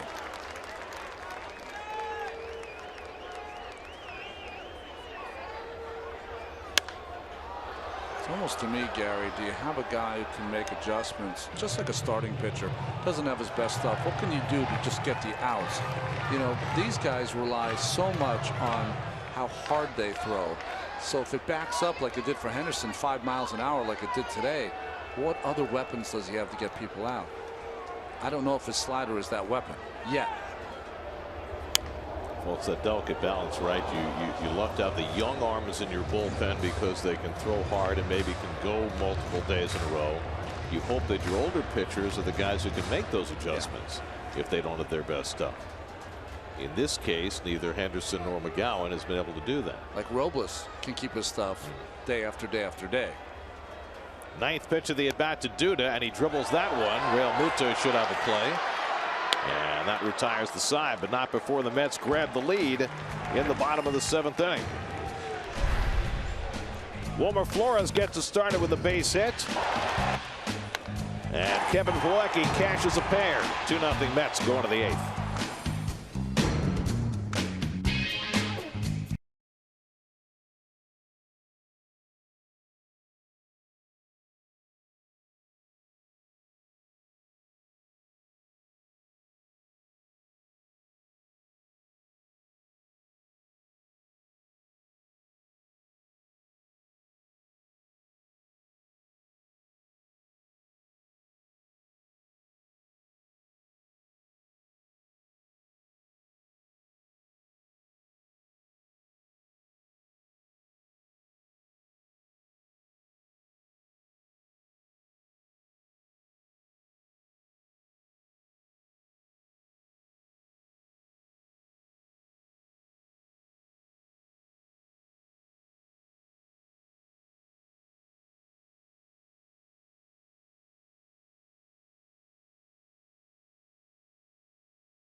TV for up-to-the-minute news and notes as the Rangers get ready to battle the Penguins in round 1 of the Stanley Cup playoffs on SNY.TV, your online home of all things New York sports.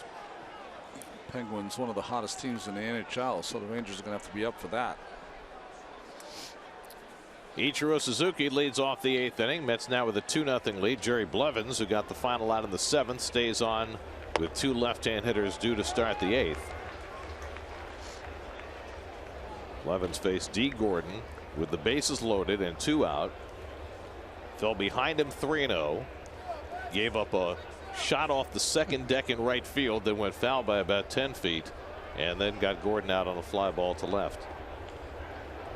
That's then got him a couple of runs, so Jerry's now pitcher of record on the long side. And he gets a strike on Ichiro, 0-2. Ryan Morris is up in the Miami bullpen. Jerry's familiar. Looks like he may get some overtime today.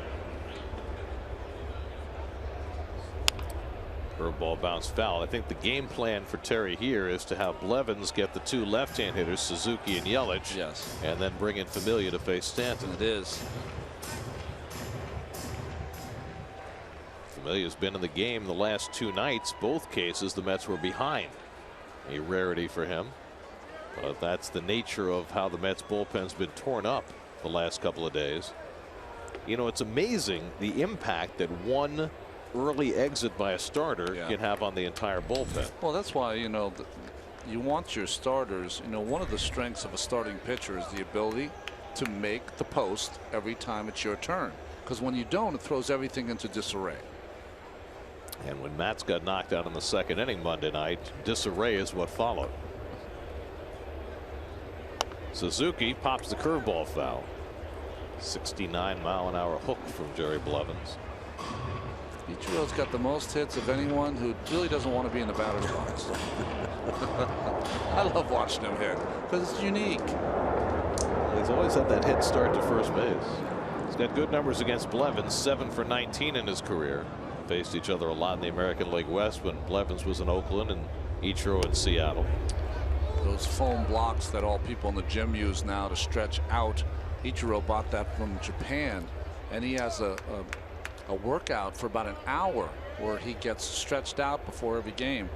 Whatever he does, I'd follow it because he's still going strong at 42. It's in great shape. Slashes one into the seats, foul. Now the Mets got terrific pitching today from Logan Verrett in his spot start, taking the place of Jacob deGrom. Verrett went 6 scoreless innings. Jim Henderson got into big-time trouble after being sent back to the mound after a long effort last night, but Robles and Blevins bailed him out in the 7th. And Ichiro had just got a piece.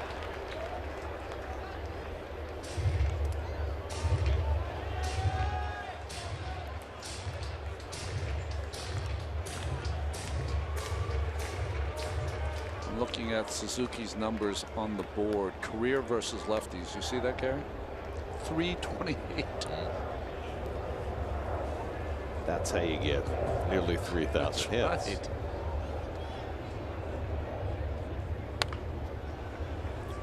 Well, he's making Blevins work here to start the 8th inning.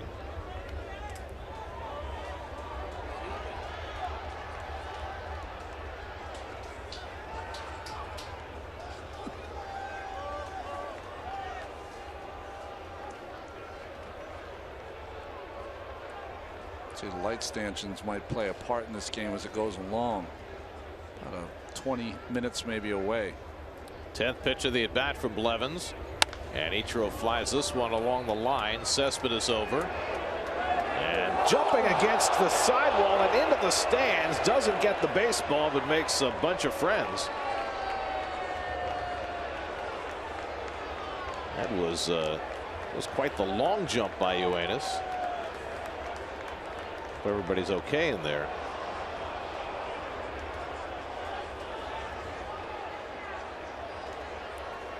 Cespedes taking a flying leap into the stands, and Ray Ramirez, the trainer, is going to go out. I don't know if the issue's with Cespedes or with somebody he fell on top of.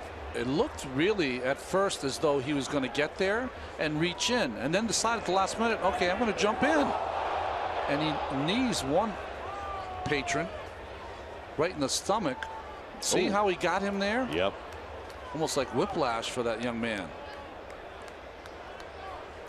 But usually when you go in the stands like that, a lot of times you will hit a knee or your shin against the seat. Well, remember in Dodger Stadium when Angel Pagan went in and busted his shoulder. Yes. Someone made the catch on that play, yeah, too. It was guy in the black hoodie. Turned out to be well beyond Cespedes' reach.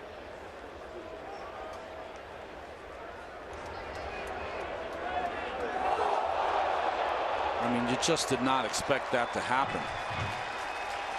And Uranus gingerly back out of the stands and onto the field. Ray Ramirez wants to make sure he's okay before they let him stay in the game. He's shaking his head like I'm fine. And now he's laughing a little bit. See if his leg's all right. Big strong man. I'm just glad that he didn't really hurt somebody going in. I mean, he got this guy who wasn't looking in that direction, but I think he's okay. I was concerned there was somebody else underneath him.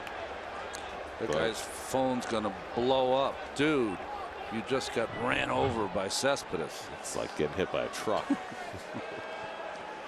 Fortunately, he appears to be okay. And everybody able to smile, and they've got stories they can tell now.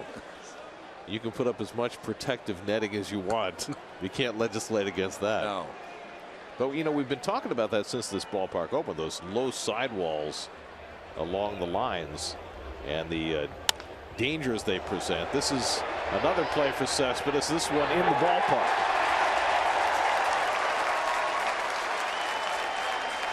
And Ichiro is finally retired. Well, I wonder if Cespedes has given any thought to that, Gary. So if you sprint over there and you try to reach in, you really put your knees and your shins at harm's way because of the low, not fence there, but the wall. Maybe he's decided instead that's maybe a better play to just jump in the stand. Yeah, you don't want to hit the fence at knee level or somewhere like that and risk injury that way if you're going at full speed. So here's Yelich, who's 1 for 3 on the day, doubled back in the first inning. This will probably be Levin's last batter with Stanton on deck and Familia ready in the bullpen.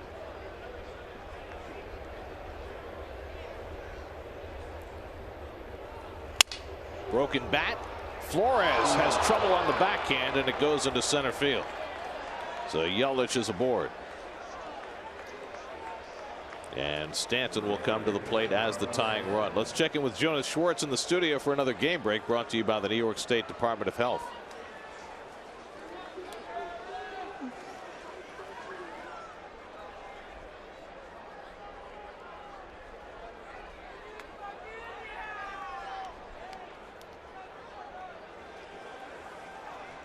Terry Collins out, ready to make another double switch, and Jerry's Familia, who's worked the last 2 nights, is going to be asked to try and get a 5-out save.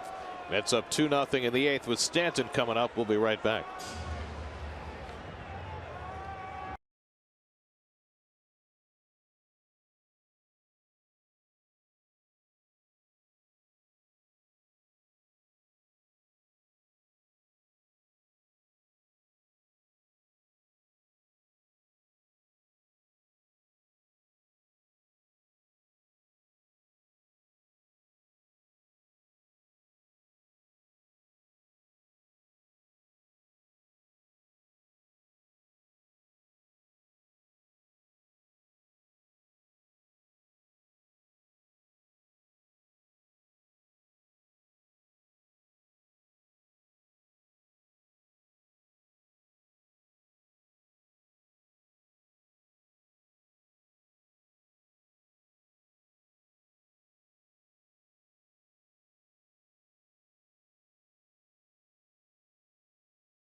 Mets make a double switch again. Alejandro De Aza comes in to play left field. He'll hit in the number 4 hole. Cespedes moves to center. And so the pitcher, J. Reese Familia, will hit in the 7 spot. Well, Familia's in to face Stanton. Familia, a low ball pitcher. Stanton, a low ball hitter. It'll be a great confrontation between these two. Now, 5 times last year, Familia was asked to get a save of 4 outs or more. This time he's being asked to do it after having worked back-to-back nights.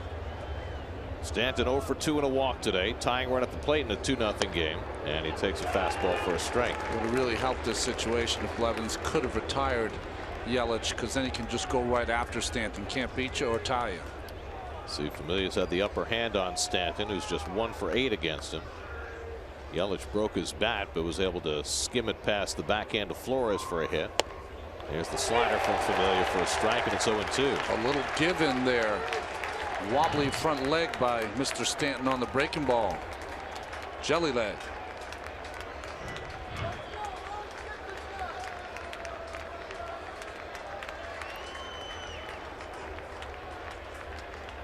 Now the 0-2 from Familia. And the slider down low. 1-2. Familia, the 5th Met pitcher of the afternoon, and the Mets hope the last. 3 times last year he had a 5-out save. Maybe that of the 5 outs he needs to get, the first one will be the toughest. 1-2. Popped up, shallow center. Cespedes coming on. 2 out. So Familia wins that battle from Stanton. Boy, that was an interesting at bat by Stanton. It seemed like he didn't want any part of Familia. First pitch poured in there for a strike by Familia. Then the jelly leg breaking ball against Stanton. He misses here, but then he comes back with a fastball right there. But look at Stanton. See that front hip pulling out, nothing left, and that's why you get a simple pop up to center field. So 2 out. Yelich still at first, and here's Prado, who's 1 for 3 on the day, had a base hit against Jim Henderson his last time up in the 7th. And he bounces one to the left side through for a base hit. And Yelich pulls in at second, and the Marlins have the tying runs on base. Not hit hard by Prado, but he found the hole for his 2nd hit of the afternoon. I know Prado doesn't get 2 hits every game, but it just seems that way. He's the Mets killer so far in his early career, too. And now Justin Bour, who's had some success against Familia, 2 for 3 in his career. We get a pinch runner, Danny Echeverria running for Prado at first base, carrying the tying run.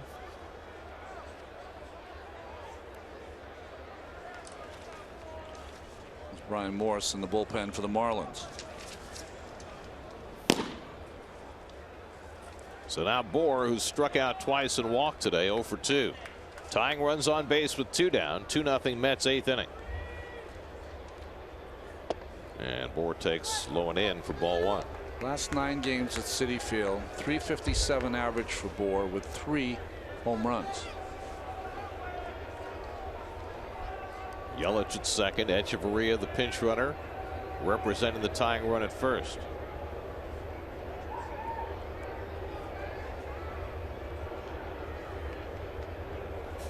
And Bour takes a rip. Good sinker by Familia, 1-1.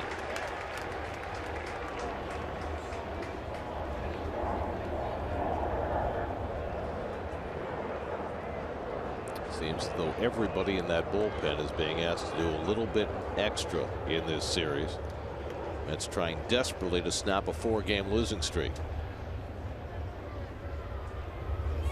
And Bour pokes one foul, 1-2. And this is when you've had 2 good starts by your starters in consecutive nights. 7 innings by Syndergaard last night, and boy, you couldn't ask any more from Verrett, could you? 6 innings of shutout ball.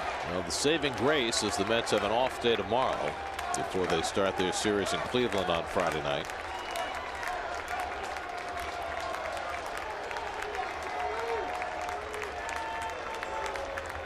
Familia and Plawecki having a little trouble getting together. Sherry said, "Come on out." Oh, no, stay there. I got it. I got it.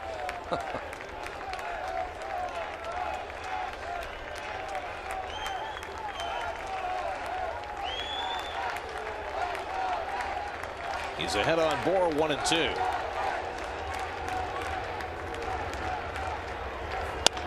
Poke toward the hole. That's a base hit. Yelich to third. He's being waved home. The throw by Diaz to the plate is cut off. An RBI single for Justin Bohr, and the Met lead is cut to 2-1. Well, I wonder how many balls that Bohr's got to hit through that hole before the Mets change their defensive positioning. Fastball away. Sinker ball is the best pitch that Familia has in his repertoire. What are you going to do with a pitch like this away? It's going to be hit away. He had a base hit to just about the same spot against Syndergaard in the game last night. So now a run is in. That's charged to Blevins. Familia now has to deal with the tying run at second, the go-ahead run at first, and JT Realmuto at the plate. Realmuto 0 for 2 and a walk today. And a comebacker. Side retired. The Marlins scratch one back. Familia has to get 5 outs. Gets the first 2. 2-1 New York in the 8th.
The Mets open their 9-game road trip in Cleveland as they take on the Indians in an interleague series. Coverage begins at 6 o'clock Friday night right here on SNY. Indians have had 3 rainouts already this year. That's why they've only played 5 games. Last year finished in the middle of the pack in the AL Central under Terry Francona. Corey Kluber 2 years ago was the Cy Young Award winner in the American League. And our friend Juan Uribe is over there. We were talking earlier about Francisco Lindor, one of the best young players in the American League. You see what he did last year as a rookie. In almost any other year he would have been Rookie of the Year in the American League, but it was Carlos Correa's year. Adeiny Hechavarria, who pinch ran, stays in the game at shortstop. Miguel Rojas moves over to third, and Brian Morris will make his second appearance on the mound in this series. Had a good year for the Marlins last season. Did a lot of his early work in Pittsburgh. High ERA though so far. Top of the batting order, Curtis Granderson, who's 1 for 3 on the night. Granderson had a base hit back in the 4th inning. Mets loaded the bases in the 4th, couldn't score. They finally cracked through in the 7th with two runs. And with the Marlins having scratched one back in the top of the 8th, the Mets would love to get some insurance for Familia before he goes back to the mound for the 9th. Wright and Cespedes to follow. De Aza is due up 4th in the inning. He's now in the cleanup spot. Morris behind Granderson 2-0. And Curtis takes it low 3-0. This is a good attack spot for Granderson. Swung in last night's game at a 3-0 slider. Morris has already given up 3 home runs this season. Here's a strike 3-1. Last year he allowed just 3 home runs the entire season. So it's been a little different kind of a start for Morris.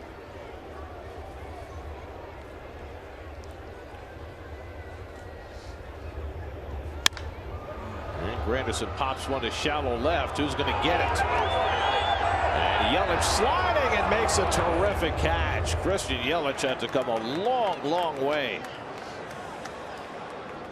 Almost entered the Cespedes zone, but makes the sliding catch just inside the line. Well, this young man's a good player, and that's really the easiest way to make a difficult play here is go into the slide mode, try to keep your head as still as possible, and make a catch. Won a Gold Glove out in left field 2 years ago, and showed you why. One out. Here's David Wright. David's 1 for 3 on the day. Mets have not exactly torn the cover off the ball today. 2 runs and 7 hits, but trying to make it stand up.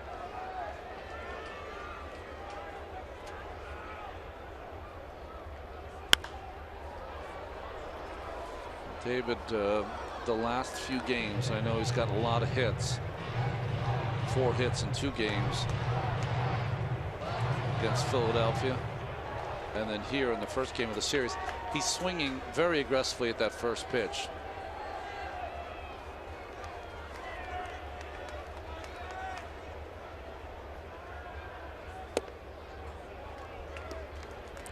Ball and a strike to David with Cespedes on deck.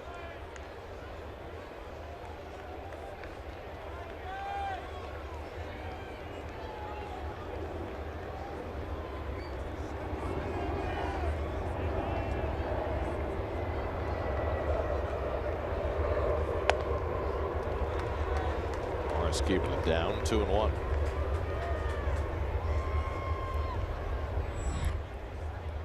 Mets have 7 hits today, all singles.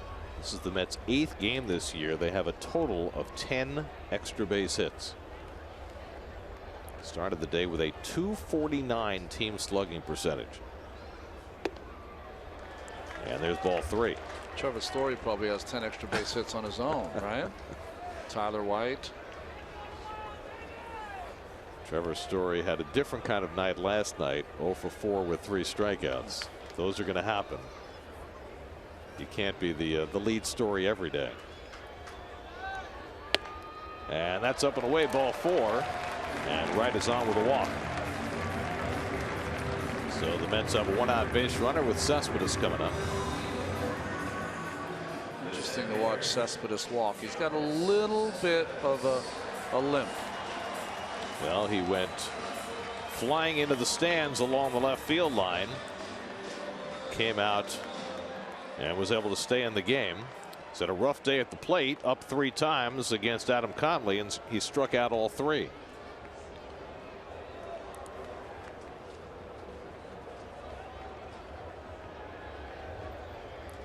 One on and 1 out.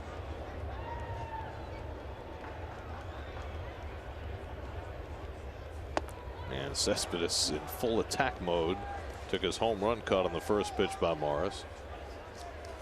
I know the Mets have all the book on all those pitchers in Cleveland, but it would behoove them to ask Cespedes about them, because being in Detroit last year, faced many of those pitchers in the rotation and in the bullpen.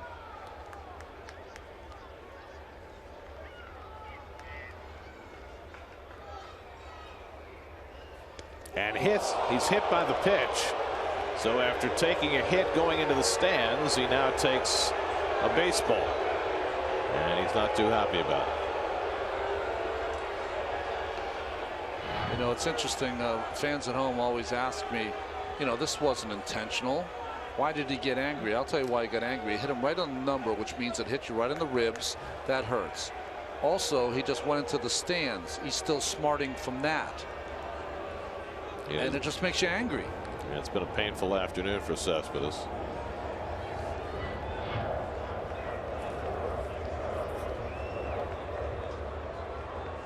He'll get his second visit from the trainer this afternoon.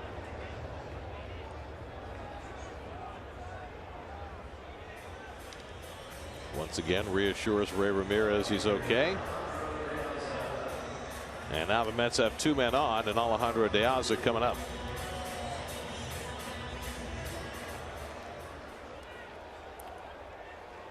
De Aza looking for his first hit as a Met. He's gone 0 for 6. Came in on the double switch in the last inning. Right at second, Cespedes at first and 1 out.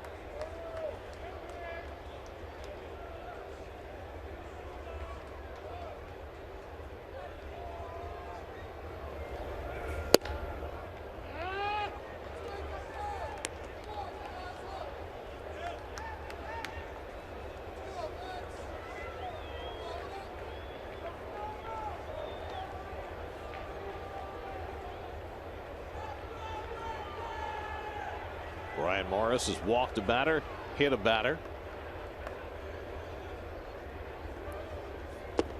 And De Aza takes low, a ball and a strike.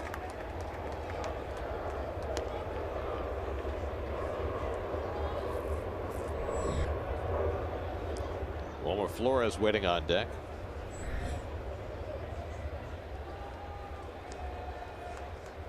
Morris is pitching himself into trouble, trying to give the Mets a run. Take advantage of it.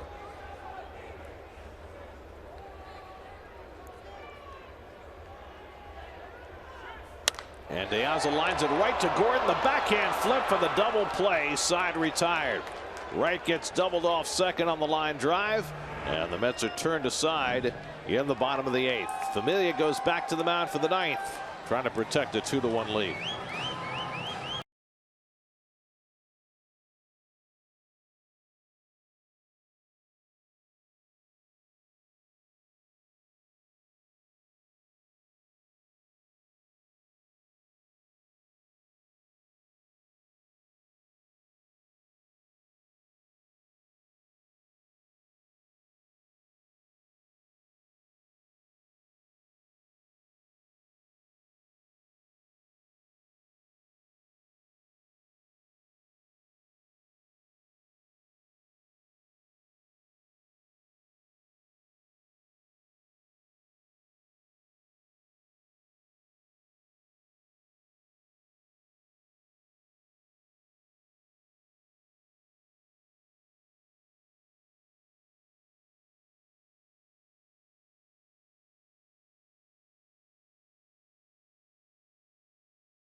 Tonight on SNY at 10:30, it's Geico Sports Night with Doug Williams, Rangers Penguins, Game 1, and Andy Martino's beard.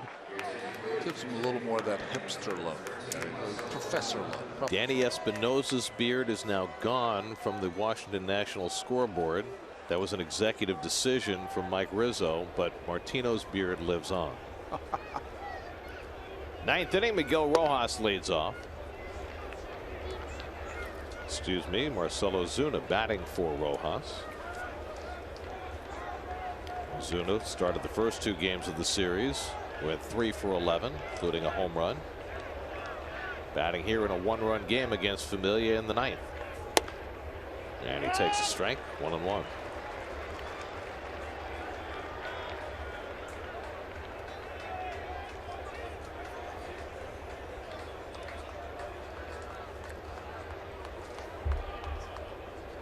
Chris Johnson has come out on deck to pinch hit. And the slider from Familia in for a strike, 1-2. Well, Familia threw 14 pitches on Monday night, 22 more on Tuesday night, and he threw 10 pitches in the 8th inning today. And Terry has always said to us, the more work he gets, the sharper he seems to be. Well, he'll get a day off tomorrow, whether he likes it or not. Rock and Roll Hall of Fame, flats. Is that it? Akron. That it?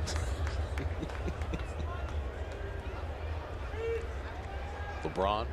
Oh, there you go. 2-2. Little looper, and Flores grabs it. 1 away.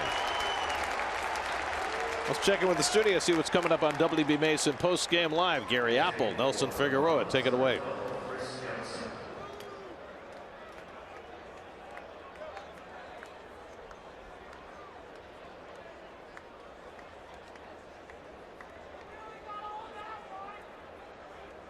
All right, now it's Chris Johnson to pinch hit for the Marlins. Johnson 2 for 4 in this series, batting with 1 out in the top of the 9th. And Familia starts him with a slider for ball 1.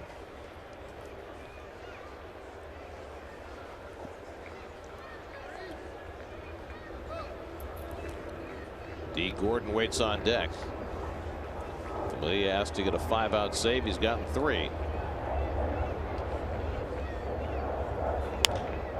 And a very cautious swing by Johnson, 1-1. He got the pitch he wanted, but not in the place he wanted it to. There's D on deck. Key to this inning, you got to keep Yelich from coming to the plate. It's their best average hitter. Handles the sinker away better than anyone else, any other left-handed hitter. Has 2 hits so far today. Johnson hits the comebacker. 2 out. So Familia's retired the first 2 in the 9th. And now must contend with D. Gordon. You know, Familia, for a closing pitcher, he has a lot of comebackers and he makes the play. Not easy. He gets in a pretty decent fielding position. Somehow this will be the first time that Familia has ever faced D. Gordon in a regular season game. How can that be? I don't know. Gordon's 0 for 4 today. And he takes a rip. 0-1.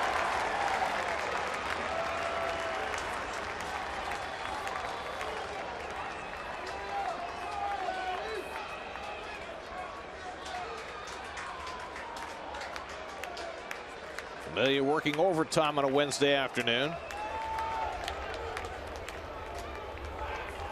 And he pops one inside, a ball and a strike.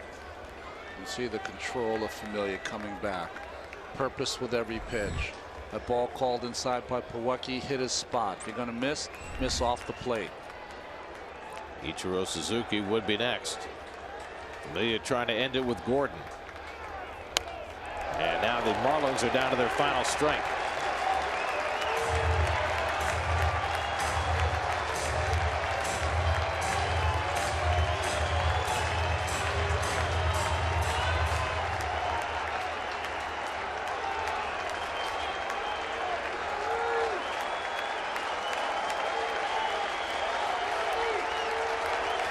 One-two. Too high. 2-2 to Gordon. That was intentional. That's an interesting choice by Familia. The 4-seamer up to set up his pitches down.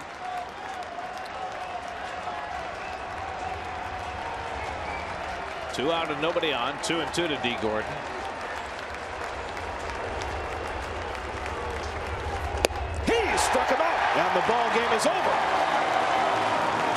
Here's Familia with the 5-out save. Mets get great pitching from Logan Verrett and a big hit from Kevin Plawecki to snap a 4-game losing streak and beat the Marlins 2-1. Well, just an outstanding game by the pitching staff for the Mets. Their bullpen withered at times, but got it done. Familia was outstanding this afternoon. Blevins did a great job, and Kevin Plawecki getting a spot start. His second one comes through with a big hit and catches a game where the Mets only give up 1 run. Logan Verrett, just outstanding. And 2 huge outs for Hansel Robles. 2 strikeouts with the bases loaded in the 7th inning to keep it a scoreless game at that point. And the Mets get the couple of runs they need in the bottom of the 7th to beat the Marlins 2-1. The game summary presented by New York Community Bank. For every Mets win, the Mets organization is proud to contribute $2,500 to Northwell Health and the Katz Institute for Women's Health. For more information, visit northwellhealth.com/KIWH. This one brings the total contribution so far this season to $7,500. SNY Super Slow Motion is brought to you by your Mercedes-Benz Tri-State dealers. Mercedes-Benz, the best or nothing. New York Mets baseball on SNY is brought to you by Lexus. The Lexus NX Turbo and Hybrid go beyond utility. By Fios by Verizon. Fios is not cable. We're wired differently. Visit getfios.com today. By StubHub. Looking for great seats? Head to StubHub, the official ticket marketplace of the New York Mets. By Memorial Sloan Kettering Cancer Center. And by Citi, proud partner of the New York Mets. Final score this afternoon, the Mets 2, the Marlins 1. Friday, the Mets are back in action as they start a 9-game road trip in Cleveland. The former Indian Bartolo Colon against Cody Anderson. Our coverage begins Friday night at 6 o'clock right here on SNY. Now for Ron Darling, Steve Gelbs, and our entire SNY crew. I'm Gary Cohen at Citi Field. Time for WB Mason post-game live. Let's join Gary Apple and Nelson Figueroa.